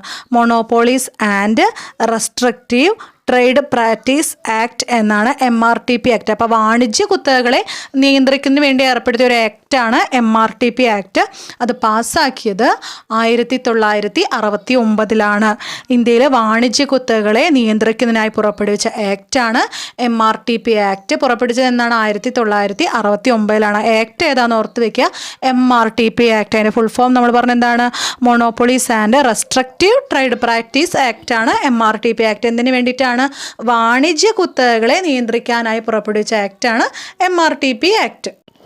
അപ്പോൾ നമ്മൾ പ്രധാനമായിട്ട് ഈ ഡിസ്പ്ലേയിൽ നിങ്ങൾക്ക് കാണുന്ന ആൻസറുകൾ മാത്രമാണ്. അപ്പോൾ പറയുന്ന കാര്യങ്ങൾ ശ്രദ്ധിച്ചിരിക്കുക. അപ്പോൾ ഈ ഒരു ക്ലാസ് കൊണ്ട് തന്നെ നമുക്കൊരു പൊതുവരുമാന മാർഗം ആ ഒരു ഭാഗവുമായി ബന്ധപ്പെട്ട് വരുന്ന 2 ക്ലാസ്സാണ് ഈ ഒരു ഭാഗമായിട്ട് ഉദ്ദേശിക്കുന്നത്. അപ്പോൾ അത്യാവശ്യം കാര്യങ്ങളെല്ലാം തന്നെ ഓൾമോസ്റ്റ് തന്നെ നമ്മൾ കവർ ചെയ്ത് പോകുന്നുണ്ട്. അതിൽ ഇമ്പോർട്ടൻറ്റ് ക്വസ്റ്റ്യൻസ് ഞാൻ ക്ലാസ് എടുക്കുമ്പോൾ തന്നെ പറയാം. അതായത് PSC ചോദിച്ചിട്ടുള്ളതും സാധ്യത ക്വസ്റ്റ്യൻസൊക്കെ നമ്മളെ ഇടയിൽ പറഞ്ഞു പോകും. അപ്പോൾ ഇമ്പോർട്ടൻ്റ് ആയിട്ടുള്ള നിങ്ങൾ പ്രത്യേകം ഒരു സ്റ്റാർ ഇട്ടിട്ടോ നോട്ട് കുറിക്കുന്നവർ ഒരു സ്റ്റാർ ഇട്ടിട്ടോ അല്ലെങ്കിൽ എങ്ങനെയും നിങ്ങളത് നോട്ട് ചെയ്ത് വെക്കാനായിട്ട് ശ്രമിക്കാം. അപ്പം നമ്മൾ പറഞ്ഞാൽ ഇപ്പോൾ ഇവിടെ പ്രധാനമായിട്ടുള്ള ക്വസ്റ്റ്യൻസ് പറഞ്ഞാൽ ഏറ്റവും നികുതിദായകരുള്ള പട്ടണം ഏതാണ്? മുംബൈ ആണ്. പിന്നെ ഇന്ത്യയിൽ കാർഷിക ആദായ നികുതി ഏർപ്പെടുത്തിയ ആദ്യ ഇന്ത്യൻ സംസ്ഥാനം ഏതാണ്? പഞ്ചാബാണ്. അപ്പം നികുതിദായകർ കൂടുതലുള്ളത് മുംബൈ ആണെന്ന് ഓർത്ത് വയ്ക്കുക. കാർഷിക ആദായ നികുതി ഏർപ്പെടുത്തിയ ആദ്യ ഇന്ത്യൻ സംസ്ഥാനമാണ് പഞ്ചാബ്. പിന്നെ നമ്മൾ കേരളത്തെ ബേസ് ചെയ്തൊരു ക്വസ്റ്റ്യൻ പറഞ്ഞത് എന്താണ്? കേരളത്തിലെ സമ്പൂർണ്ണ നികുതി സമാഹരണ ജില്ല ഏതാണ്? എറണാകുളമാണ്. കേരളത്തിൽ അപ്പോൾ ഓപ്ഷനിൽ തിരുവനന്തപുരമൊക്കെ കാണും. അപ്പോൾ ഏതാണ്? കേരളത്തിൽ സമ്പൂർണ്ണ നികുതി സമാഹരണ ജില്ലയാണ് എറണാകുളം. അടുത്തത് പാലം, റോഡ് എന്നിവയിലൂടെയുള്ള ഗതാഗതത്തിന് നൽകേണ്ടി വരുന്ന നികുതി. പാലം, റോഡ് എന്നിവയിലൂടെയുള്ള ഗതാഗതത്തിന് നൽകേണ്ടി വരുന്ന നികുതി. അപ്പം നമുക്കറിയാം അല്ലേ എന്താണ്? ടോളാണ്. ഇപ്പോൾ പാലം, റോഡ് എന്നിവയിലൂടെ ഗതാഗതത്തിന് നൽകേണ്ടി വരുന്ന നികുതിയാണ് ടോള്. നമ്മളും യാത്രകൾ ചെയ്യുമ്പോൾ നമ്മൾ ടോളിലൊക്കെ അല്ലേ നമ്മൾ പൈസ കൊടുക്കേണ്ടതായിട്ടുണ്ട്. അപ്പോൾ എന്താണ്? പാലം, റോഡ് എന്നിവയിലൂടെ ഗതാഗതത്തിന് നൽകേണ്ടി വരുന്ന നികുതിയാണ് ടോള്. അടുത്തത് നഗരങ്ങളിൽ ഇറക്കുമതി ചെയ്യുന്ന സാധനങ്ങൾക്കുമേൽ ഏർപ്പെടുത്തിയിരിക്കുന്ന നികുതി. നഗരങ്ങളിലെ ഇറക്കുമതി ചെയ്യുന്നതാണ്, നോട്ട് ചെയ്യുക. നഗരങ്ങളിൽ ഇമ്പോർട്ടൻ്റ് ആയിട്ടുള്ളൊരു ക്വസ്റ്റ്യൻ ആണ്. നഗരങ്ങളിലെ ഇറക്കുമതി ചെയ്യുന്ന സാധനങ്ങൾക്കുമേൽ ഏർപ്പെടുത്തിയിരിക്കുന്ന നികുതിയാണ് ഒക്ട്രോയ്. എന്താണ്? ഒക്ട്രോയ് നികുതിയാണ്. നഗരങ്ങളിലെ ഇറക്കുമതി ചെയ്യുന്ന സാധനങ്ങൾക്കുമേൽ ഏർപ്പെടുത്തിയിരിക്കുന്ന നികുതിയാണ് ഒക്ട്രോയ്. ഒക്ട്രോയ് എന്ന നികുതിയാണ് നഗരങ്ങളിൽ ഇറക്കുമതി ചെയ്യുന്ന സാധനങ്ങൾക്കുമേൽ ഏർപ്പെടുത്തിയിരിക്കുന്ന നികുതിയാണ് ഒക്ട്രോയ്. അടുത്തത് നമുക്ക് പ്രധാനമായിട്ട് പറയാനുള്ളത് സർചാർജിനെ കുറിച്ചും സെസ്സിനെ കുറിച്ചാണ്. സർചാർജ് പിന്നെ സെസ്. അപ്പോൾ അത് ഇമ്പോർട്ടൻ്റ് ആണ്. എന്താണ് കറക്റ്റായിട്ട് മനസ്സിലാക്കി വയ്ക്കണം. അങ്ങോട്ടും ഇങ്ങോട്ടും മാറിപ്പോരുത്. എന്താണ് സർചാർജ് എന്ന് പറഞ്ഞാൽ, എന്താണ് സെസ് എന്ന് പറഞ്ഞു കഴിഞ്ഞാൽ. അപ്പോൾ അത് ഓർത്ത് വെച്ചോളൂ. നികുതിയോടൊപ്പം സർക്കാരിന് വരുമാനം ലഭിക്കുന്ന 2 സ്രോതസ്സുകളാണ് സർചാർജും സെസ്സും. അപ്പോൾ നികുതിയോടൊപ്പം തന്നെ സർക്കാരിന് വരുമാനം ലഭിക്കുന്ന മറ്റ് 2 സ്രോതസ്സുകളാണ് എന്തെന്ന് പറയുന്നത്? സർചാർജും സെസ്സും. അപ്പോൾ ഇതിൽ സർചാർജ് എന്താണ്, സെസ് എന്താണെന്നാണ് നമ്മൾ മനസ്സിലാക്കി വെക്കേണ്ടത്. അപ്പോൾ നികുതിക്ക് മേൽ ചുമത്തുന്ന അധിക നികുതിയാണ് സർചാർജ്. അത് ഒരെണ്ണം കൃത്യമായിട്ട് പഠിച്ചു വയ്ക്കുക. നികുതിക്ക് മേൽ ചുമത്തുന്ന അധിക നികുതിയാണ് സർചാർജ് എന്ന് പറഞ്ഞാൽ. അപ്പോൾ ഒരു നികുതിക്ക് മേൽ ഓൾറെഡി ഒരു ടാക്സ്, അതിന് മേൽ ചുമത്തുന്ന ഒരു നികുതിയാണ് എന്തെന്ന് പറയുന്നത്? സർചാർജ് എന്ന് പറയുന്നത്. അപ്പോൾ ഒരു നിശ്ചിത കാലത്തേക്കാണ് ഈ ഒരു സർചാർജ് ചുമത്തുന്നത്. അപ്പം നികുതിക്ക് മേൽ ചുമത്തുന്ന അധിക നികുതിയാണ് സർചാർജ്. അപ്പോൾ ഒരു നിശ്ചിത കാലത്തേക്കാണ് ഈ ഒരു സർചാർജ് ചുമത്തുക. അപ്പോൾ ഓർത്ത് വെച്ചോളൂ, നികുതിക്ക് മേൽ ചുമത്തുന്ന അധിക നികുതിയാണ് സർചാർജ്. നികുതിക്ക് മേൽ ചുമത്തുന്ന അധിക നികുതിയാണ് എന്തെന്ന് പറയുന്നത്? സർചാർജ് എന്ന് പറയുന്നത്. അപ്പോൾ സാധാരണ വരുമാന നികുതിയുടെ നിശ്ചിത ശതമാനമാണ് സർചാർജായിട്ട് ഈടാക്കുക. സാധാരണ എന്തിൻ്റെയാണ്? അതായത് വരുമാന നികുതിയുടെ, ഇൻകം ടാക്സിൻ്റെ ഒരു നിശ്ചിത ശതമാനമാണ് സർചാർജായിട്ട് ഈടാക്കുന്നത്. അപ്പം നികുതിക്ക് മേൽ ചുമത്തുന്ന അധിക നികുതിയാണ് സർചാർജ്. അപ്പോൾ സാധാരണയായിട്ട് വരുമാന നികുതിയുടെ ഒരു നിശ്ചിത ശതമാനമാണ് സർചാർജായിട്ടൊക്കെ ഈടാക്കാറുള്ളത്. നെക്സ്റ്റ് സെസ് എന്താണെന്നാണ്. സെസ് എന്താണ്? സെസ് എന്ന് പറഞ്ഞാൽ സർക്കാർ ചില പ്രത്യേക ആവശ്യങ്ങൾക്കായി ചുമത്തുന്ന ഒരു അധിക നികുതിയാണ്. അപ്പോൾ ചില പ്രത്യേക ആവശ്യങ്ങളൊക്കെ വരുമ്പോൾ സർക്കാർ ചുമത്തുന്ന ഒരു നികുതിയാണ് സെസ്. എന്നാൽ സർചാർജ് എന്താണെന്ന് പറഞ്ഞു? അതായത് നികുതിക്ക് മേൽ ചുമത്തുന്ന നികുതിയാണ് എന്ത്? സർചാർജ്. നികുതിക്ക് മേൽ ചുമത്തുന്ന അധിക നികുതിയാണ് സർചാർജ്. എന്നാൽ സെസ് എന്താണ്? ചില പ്രത്യേക ആവശ്യങ്ങൾക്ക് വേണ്ടി ചുമത്തുന്ന അധിക നികുതിയാണ് സെസ്. അപ്പോൾ ഇത് മാറിപ്പോവരുത്. എന്താണ് സർചാർജ്, എന്താണ് സെസ് എന്ന്. അപ്പോൾ നികുതിക്ക് മേൽ ചുമത്തുന്ന അധിക നികുതിയാണ് സർചാർജ്. എന്നാൽ സെസ് എന്ന് പറഞ്ഞാൽ എന്താണ്? ചില പ്രത്യേക ആവശ്യങ്ങൾക്ക് വേണ്ടിയിട്ട് ചുമത്തുന്ന അധിക നികുതിയാണ് സെസ്. അപ്പോൾ ഈ സെസ്സിനൊരു ഉദാഹരണം പറയുകയാണെങ്കിൽ വ്യക്തിഗത ആദായ നികുതിയോടൊപ്പം ചുമത്തുന്ന വിദ്യാഭ്യാസ സെസ്. വ്യക്തിഗത ആദായ നികുതിയോടൊപ്പം ചുമത്തുന്ന വിദ്യാഭ്യാസ സെസ്. അപ്പോൾ ഈ സെസ്സിനൊരു ഉദാഹരണം പറയുകയാണെങ്കിൽ വ്യക്തിഗത പേഴ്സണൽ ഇൻകം ടാക്സിനോടൊപ്പമൊക്കെ ചുമത്തുന്ന എന്താണ് ആ ഒരു വ്യക്തിഗത ആദായ നികുതിയോടൊപ്പം ചുമത്തുന്ന വിദ്യാഭ്യാസ സെസ് എന്തിനാണ്? സെസ്സിനൊരു ഉദാഹരണമാണ്. അപ്പോൾ സർക്കാർ ചില പ്രത്യേക ആവശ്യങ്ങൾക്ക് വേണ്ടി ചുമത്തുന്ന ഒരു അധിക നികുതിയാണ് സെസ്. എന്നാൽ സർചാർജ് എന്താണ്? നികുതിക്ക് മേൽ ചുമത്തുന്ന അധിക നികുതിയാണ് സർചാർജ് എന്ന് പറഞ്ഞാൽ. അപ്പോൾ ഇത് രണ്ടും നികുതിയോടൊപ്പം തന്നെ സർക്കാരിന് ലഭിക്കുന്ന വരുമാന സ്രോതസ്സുകളാണ് സർചാർജും സെസ്സും. അപ്പോൾ സർചാർജ് എന്താണ്, സെസ് എന്താണെന്ന് കൃത്യമായി മനസ്സിലായിട്ടുണ്ട്. സർചാർജ് നമ്മൾ പറഞ്ഞു നികുതിക്ക് മേൽ ചുമത്തുന്ന അധിക നികുതിയാണ്. സാധാരണയായി എന്തിന് മേലാണത് ചുമത്തുക? അതായത് സാധാരണ വരുമാന നികുതിയുടെ ഒരു നിശ്ചിത ശതമാനമാണ് സർചാർജായിട്ട് ഈടാക്കുന്നത്. എന്നാൽ സെസ്സിനെ കുറിച്ച് പറയുകയാണെങ്കിൽ സർക്കാർ ചില പ്രത്യേക ആവശ്യങ്ങൾക്കായി ചുമത്തുന്ന അധിക നികുതിയാണ് സെസ്. വ്യക്തിഗത ആദായ നികുതിയോടൊപ്പം ചുമത്തുന്ന വിദ്യാഭ്യാസ സെസ് ഇതിനൊരു ഉദാഹരണമാണ്. അടുത്തത്, അപ്പോൾ നമ്മൾ ഈ ഒരു ഭാഗത്ത് പറഞ്ഞ കാര്യങ്ങൾ എന്തൊക്കെയാണ്? കാർഷിക ആദായ നികുതി ഏർപ്പെടുത്തിയ ആദ്യ ഇന്ത്യൻ സംസ്ഥാനമാണ് പഞ്ചാബ്. നെക്സ്റ്റ് പറഞ്ഞു ഇന്ത്യയിൽ വാണിജ്യ കുത്തകകളെ നിയന്ത്രിക്കാനായിട്ട് പുറപ്പെടുവിച്ച ആക്റ്റാണ് MRTP ആക്ട്. 1969 MRTP ആക്ട് എന്തിനു വേണ്ടിയിട്ടാണ്? ഇന്ത്യയിലെ വാണിജ്യ കുത്തകകളെ നിയന്ത്രിക്കുന്നതിന് വേണ്ടി പുറപ്പെടുവിച്ച ഒരു ആക്റ്റാണ് MRTP ആക്ട്. നെക്സ്റ്റ് നമ്മൾ പറഞ്ഞത് ടോളിനെ കുറിച്ചാണ്. എന്താണ്? പാലം, റോഡ് എന്നിവയിലുള്ള ഗതാഗതത്തിന് നൽകേണ്ടി വരുന്ന ഇതാണ് എന്ത്? ടോള്. പിന്നെ ഒക്ട്രോയ് എന്താണ്? നഗരങ്ങളിൽ ഇറക്കുമതി ചെയ്യുന്ന സാധനങ്ങൾക്കുമേൽ ഏർപ്പെടുത്തിയിരിക്കുന്ന നികുതിയാണ് ഒക്ട്രോയ്. അപ്പോൾ ഞാനൊന്ന് പറയുന്നു, നിങ്ങൾ ഈ ഒരു ക്ലാസ് 1-2 വട്ടം കേൾക്കുകയാണെങ്കിൽ നിശ്ചയമായിട്ടും നിങ്ങൾക്ക് ഈ ഒരു ഭാഗത്തു നിന്ന് ചോദിക്കുന്ന ഉത്തരങ്ങൾക്ക് ആൻസർ കിട്ടും. കാരണം നമ്മൾ ഒരുപാട് തവണ റിപ്പീറ്റ് ചെയ്യുന്നുണ്ട്.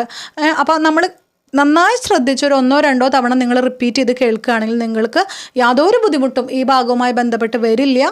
അപ്പോൾ ഇത് ഇമ്പോർട്ടൻ്റ് ആയിട്ടുള്ളൊരു ഭാഗമാണ്. പ്രത്യേകിച്ച് LDCക്കാർക്കായാലും HSAക്കാർക്കായാലും സിലബസിലുള്ള ഭാഗം മാത്രം ഉൾക്കൊള്ളിച്ചുകൊണ്ടുള്ളൊരു ക്ലാസ്സാണ്. അപ്പോൾ വെരി ഇമ്പോർട്ടൻ്റ് ആണ്. അടുത്തത് പിന്നെ ഒരു കാര്യം പറയാനുണ്ട്, ക്ലാസ് ലോങ് ആണെന്ന് വെച്ചിട്ട് നിങ്ങൾ കാണാതിരിക്കരുത്. കാരണം ഞാൻ മാക്സിമം ഉദ്ദേശിക്കുന്നത് എന്താ വെച്ച് കഴിഞ്ഞാൽ നിങ്ങൾക്ക് സിലബസ് കവർ ചെയ്ത് പോകണം. അല്ലാതെ ചെറിയ ചെറിയ ടോപ്പിക് എടുത്ത് ക്ലാസ്സുകൾ ഇടാൻ, കാരണം എനിക്കും അതാണ് എളുപ്പം. കാരണം അപ്ലോഡ് ചെയ്യാനായാലും എല്ലാ കാര്യങ്ങൾക്കും എളുപ്പം അതാണ്. പക്ഷേ സിലബസ് മൊത്തം നിങ്ങളെ കൊണ്ട് പഠിക്കണം എന്നുള്ള ആ ഉദ്ദേശത്തോട് കൂടിയിട്ടാണ് ഞാൻ ക്ലാസ് ഇത്ര ലോങ് ഇടുന്നത്. അപ്പോൾ ഒറ്റ ഇരിപ്പിന് നിങ്ങൾക്കത് കേൾക്കാൻ പറ്റില്ലെങ്കിൽ നിങ്ങൾ കുറച്ച് ശേഷം ബ്രേക്കൊക്കെ എടുത്ത് കേൾക്കുക. കുറച്ച് ഭാഗം കാലത്തോ അങ്ങനെ നിങ്ങൾ ബ്രേക്ക് എടുത്ത് കേട്ടാൽ മതി. കാരണം ഈ ഒരൊറ്റ വീഡിയോയിൽ തന്നെ നമ്മൾ എല്ലാ കാര്യങ്ങളും ഉൾക്കൊള്ളിച്ചുകൊണ്ടാണ്. അല്ലെങ്കിൽ നിങ്ങൾ കുറേ സെർച്ച് ചെയ്ത് പ്ലേലിസ്റ്റ് അങ്ങനെ ഓരോന്നിനായിട്ട് നോക്കാനും ഇതിൻ്റെ പാർട്ട് ഏതാണെന്നൊക്കെ നോക്കാനൊക്കെ നിൽക്കണം. ഈ ഒരു ക്ലാസ്സിൽ ഈ ഒരു ഭാഗവുമായി ബന്ധപ്പെട്ട എല്ലാ കാര്യങ്ങളും പറഞ്ഞു പോകുന്നുണ്ട്. അപ്പോൾ ഇതിന് മേലെയൊന്നും ക്വസ്റ്റ്യൻസും സാധ്യതയില്ല. കാരണം നമ്മളെല്ലാം കവർ ചെയ്യുന്നുണ്ട്. ഇമ്പോർട്ടൻറ്റ് ക്വസ്റ്റ്യൻസ് നമ്മൾ കൂടുതൽ സ്പെസിഫൈ ചെയ്ത് പറയുന്നുണ്ട്. അപ്പോൾ അതൊക്കെ ശ്രദ്ധിച്ചിരുന്നാൽ നിങ്ങൾക്ക് തീർച്ചയായിട്ടും പരീക്ഷയ്ക്ക് വരുമ്പോൾ കിട്ടും. നന്നായി ശ്രദ്ധിച്ചിരിക്കും. ഓക്കെ, അടുത്തത് ഇവിടെ പറയുന്നുണ്ട് എന്താണെന്ന് വെച്ച് കഴിഞ്ഞാൽ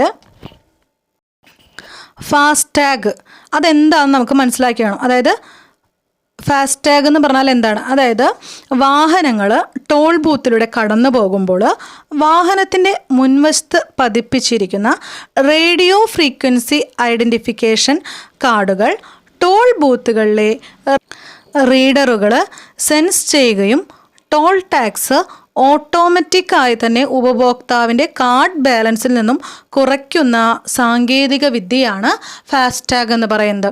അപ്പോൾ ഫാസ്ടാഗ് എന്താണെന്ന് ജസ്റ്റ് ഒന്ന് മനസ്സിലാക്കിക്കുക. എന്താണ്? ഓട്ടോമാറ്റിക്കലി തന്നെ ഉപഭോക്താവിൻ്റെ കാർഡ് ബാലൻസിൽ നിന്ന് കുറയ്ക്കുന്ന സാങ്കേതിക വിദ്യയാണ്. എന്ത്? വാഹനങ്ങൾ ടോൾ ബൂത്തിലൂടെ കടന്നു പോകുമ്പോൾ വാഹനത്തിൻ്റെ മുൻവശത്ത് പതിച്ചിരിക്കുന്ന റേഡിയോ ഫ്രീക്വൻസി ഐഡൻറ്റിഫിക്കേഷൻ കാർഡുകൾ ടോൾ ബൂത്തിലെ റീഡറുകൾ സെൻസ് ചെയ്യുകയും ടോൾ ടാക്സ് ഓട്ടോമാറ്റിക് തന്നെ ഉപഭോക്താവിൻ്റെ കാർഡ് ബാലൻസിൽ നിന്നും കുറയ്ക്കുന്നതാണ് എന്തെന്ന് പറയുന്നത്? ഫാസ്ടാഗ് എന്ന് പറയുന്നത്. അടുത്തത് നാഷണൽ പേയ്മെൻറ്റ്സ് കോർപ്പറേഷൻ ഓഫ് ഇന്ത്യയുടെ സഹകരണത്തോടെ ദേശീയപാത അതോറിറ്റിയാണ് ഫാസ്ടാഗ് നടപ്പിലാക്കുന്നത്. അപ്പോൾ ഈ ഫാസ്ടാഗ് നടപ്പിലാക്കുന്നത് ആരാണ്? ദേശീയപാത അതോറിറ്റിയാണ്. നാഷണൽ പേയ്മെൻറ്റ്സ് കോർപ്പറേഷൻ ഓഫ് ഇന്ത്യയുടെ സഹകരണത്തോടെ ദേശീയപാത അതോറിറ്റിയാണ് ഫാസ്ടാഗ് നടപ്പിലാക്കുന്നത്. നാഷണൽ പേയ്മെൻറ്റ്സ് കോർപ്പറേഷൻ ഓഫ് ഇന്ത്യയുടെ സഹകരണത്തോടെ ദേശീയപാത അതോറിറ്റിയാണ് ഫാസ്ടാഗ് നടപ്പിലാക്കുന്നത്. അപ്പോൾ ഈ ഒരു ഫാസ്ടാഗ് നടപ്പിലാക്കുന്നത് ആരാണ്? ദേശീയപാത അതോറിറ്റിയാണ്. നാഷണൽ പേയ്മെൻറ്റ്സ് കോർപ്പറേഷൻ ഓഫ് ഇന്ത്യയുടെ സഹകരണത്തോടെ ദേശീയപാത അതോറിറ്റിയാണ് ഫാസ്ടാഗ് നടപ്പിലാക്കുന്നത്. അടുത്തത് കസ്റ്റംസ് നികുതി. അതെന്താണ്?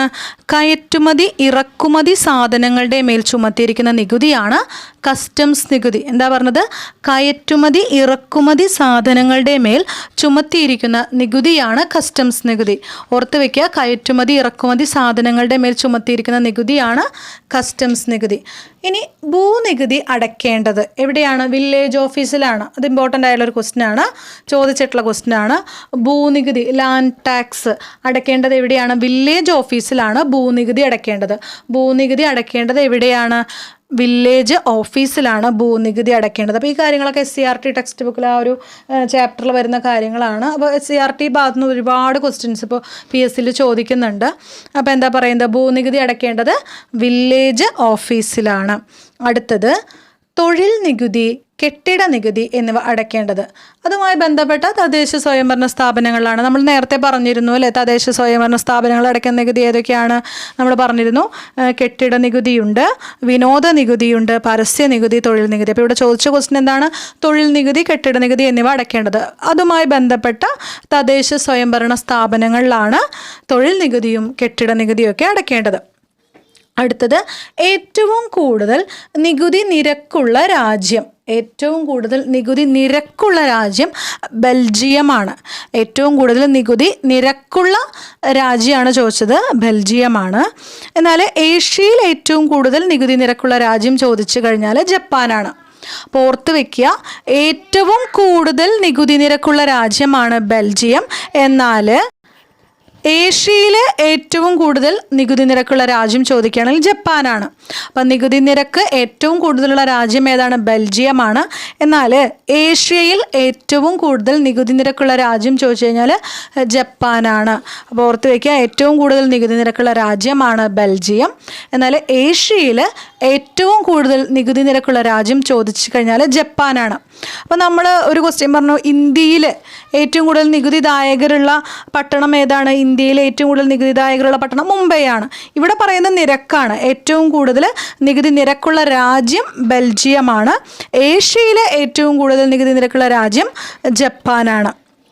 അടുത്ത ക്വസ്റ്റ്യൻ, വസ്തുനികുതി എന്ന പേരിൽ പഞ്ചായത്ത് ഈടാക്കുന്ന നികുതി, അതായത് പ്രോപ്പർട്ടി ടാക്സ് എന്നൊക്കെ പറഞ്ഞിട്ട് എന്തിൻ്റെ നികുതിയാണ്? കെട്ടിട നികുതി തന്നെയാണ്.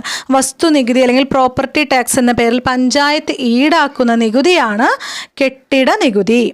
അടുത്തത്, പാശ്ചാത്യ രാജ്യങ്ങളിൽ ഫാസ്റ്റ് ഫുഡ് ഇനങ്ങൾക്കായി ഏർപ്പെടുത്തിയിരിക്കുന്ന നികുതി. പാശ്ചാത്യ രാജ്യങ്ങളിൽ ഫാസ്റ്റ് ഫുഡ് ഐറ്റംസിനൊക്കെ ഏർപ്പെടുത്തിക്കുന്ന നികുതിയാണ് കൊഴുപ്പ് നികുതി, ഫാറ്റ് ടാക്സ്. കൊഴുപ്പ് നികുതിയാണ് പാശ്ചാത്യ രാജ്യങ്ങളിൽ ഫാസ്റ്റ് ഫുഡ് ഇനങ്ങൾക്കായി ഏർപ്പെടുത്തിയിരിക്കുന്ന നികുതിയാണ് കൊഴുപ്പ് നികുതി, ഫാറ്റ് ടാക്സ് ആണ്. അടുത്ത ക്വസ്റ്റ്യൻ, മലിനീകരണം നടത്തുന്ന വ്യവസായ സ്ഥാപനങ്ങളുടെ മേൽ ഏർപ്പെടുത്തിയിരിക്കുന്ന നികുതി ഏതാണ്? കാർബൺ നികുതിയാണ്. അപ്പോൾ നമുക്കറിയാം, ഏറ്റവും കൂടുതൽ മലിനീകരണം നടക്കുന്നത് കാർബൺ ഡൈ ഓക്സൈഡ് ആ വാതകം പുറത്തുവിടുമ്പോഴാണ്. അപ്പോൾ കാർബൺ നികുതിയാണ്. മലിനീകരണം നടത്തുന്ന വ്യവസായ സ്ഥാപനങ്ങളുടെ മേൽ ഏർപ്പെടുത്തിയിരിക്കുന്ന നികുതിയാണ് കാർബൺ നികുതി. മുദ്രവില ശേഖരിക്കുന്നത് സംസ്ഥാന ഗവൺമെൻറ്റാണ്, എന്നാൽ ഇത് ചുമത്തുന്നത് കേന്ദ്ര ഗവൺമെൻറ്റാണ്. ആ ഒരു പോയിന്റ് നോട്ട് ചെയ്ത് വെച്ചോളൂ. അതായത് മുദ്രവില പറഞ്ഞാൽ എന്താണ്? സ്റ്റാമ്പ് ഡ്യൂട്ടിയാണ്. സ്റ്റാമ്പ് ഡ്യൂട്ടി ശേഖരിക്കുന്നത് സംസ്ഥാന ഗവൺമെൻറ്റാണ്, എന്നാൽ ഇത് ചുമത്തുന്നത് ആരാണ്? കേന്ദ്ര ഗവൺമെൻറ്റാണ്. അപ്പോൾ സംസ്ഥാന ഗവൺമെൻറ്റാണ് ഈ സ്റ്റാമ്പ് ഡ്യൂട്ടി ശേഖരിക്കുന്നത്. എന്നാൽ ഈ സ്റ്റാമ്പ് ഡ്യൂട്ടി, അതായത് മുദ്രവില ചുമത്തുന്നത് ആരാണ്? കേന്ദ്ര ഗവൺമെൻറ്റാണ്. അപ്പോൾ മുദ്രവില ശേഖരിക്കുന്നത് സംസ്ഥാന ഗവൺമെൻറ്റും ഇത് ചുമത്തുന്നത്, സ്റ്റാമ്പ് ഡ്യൂട്ടി ചുമത്തുന്നത് ആരാണ്? കേന്ദ്ര ഗവൺമെൻറ്റുമാണ്. ഇനി പറയാൻ പോകുന്ന കുറച്ച് ഇമ്പോർട്ടൻ്റ് ആയിട്ടുള്ള ക്വസ്റ്റ്യൻസ് ആണ്, അത് ശ്രദ്ധിച്ചോളൂ. അതായത് ആദ്യമായി നികുതി ഏർപ്പെടുത്തിയ രാജ്യം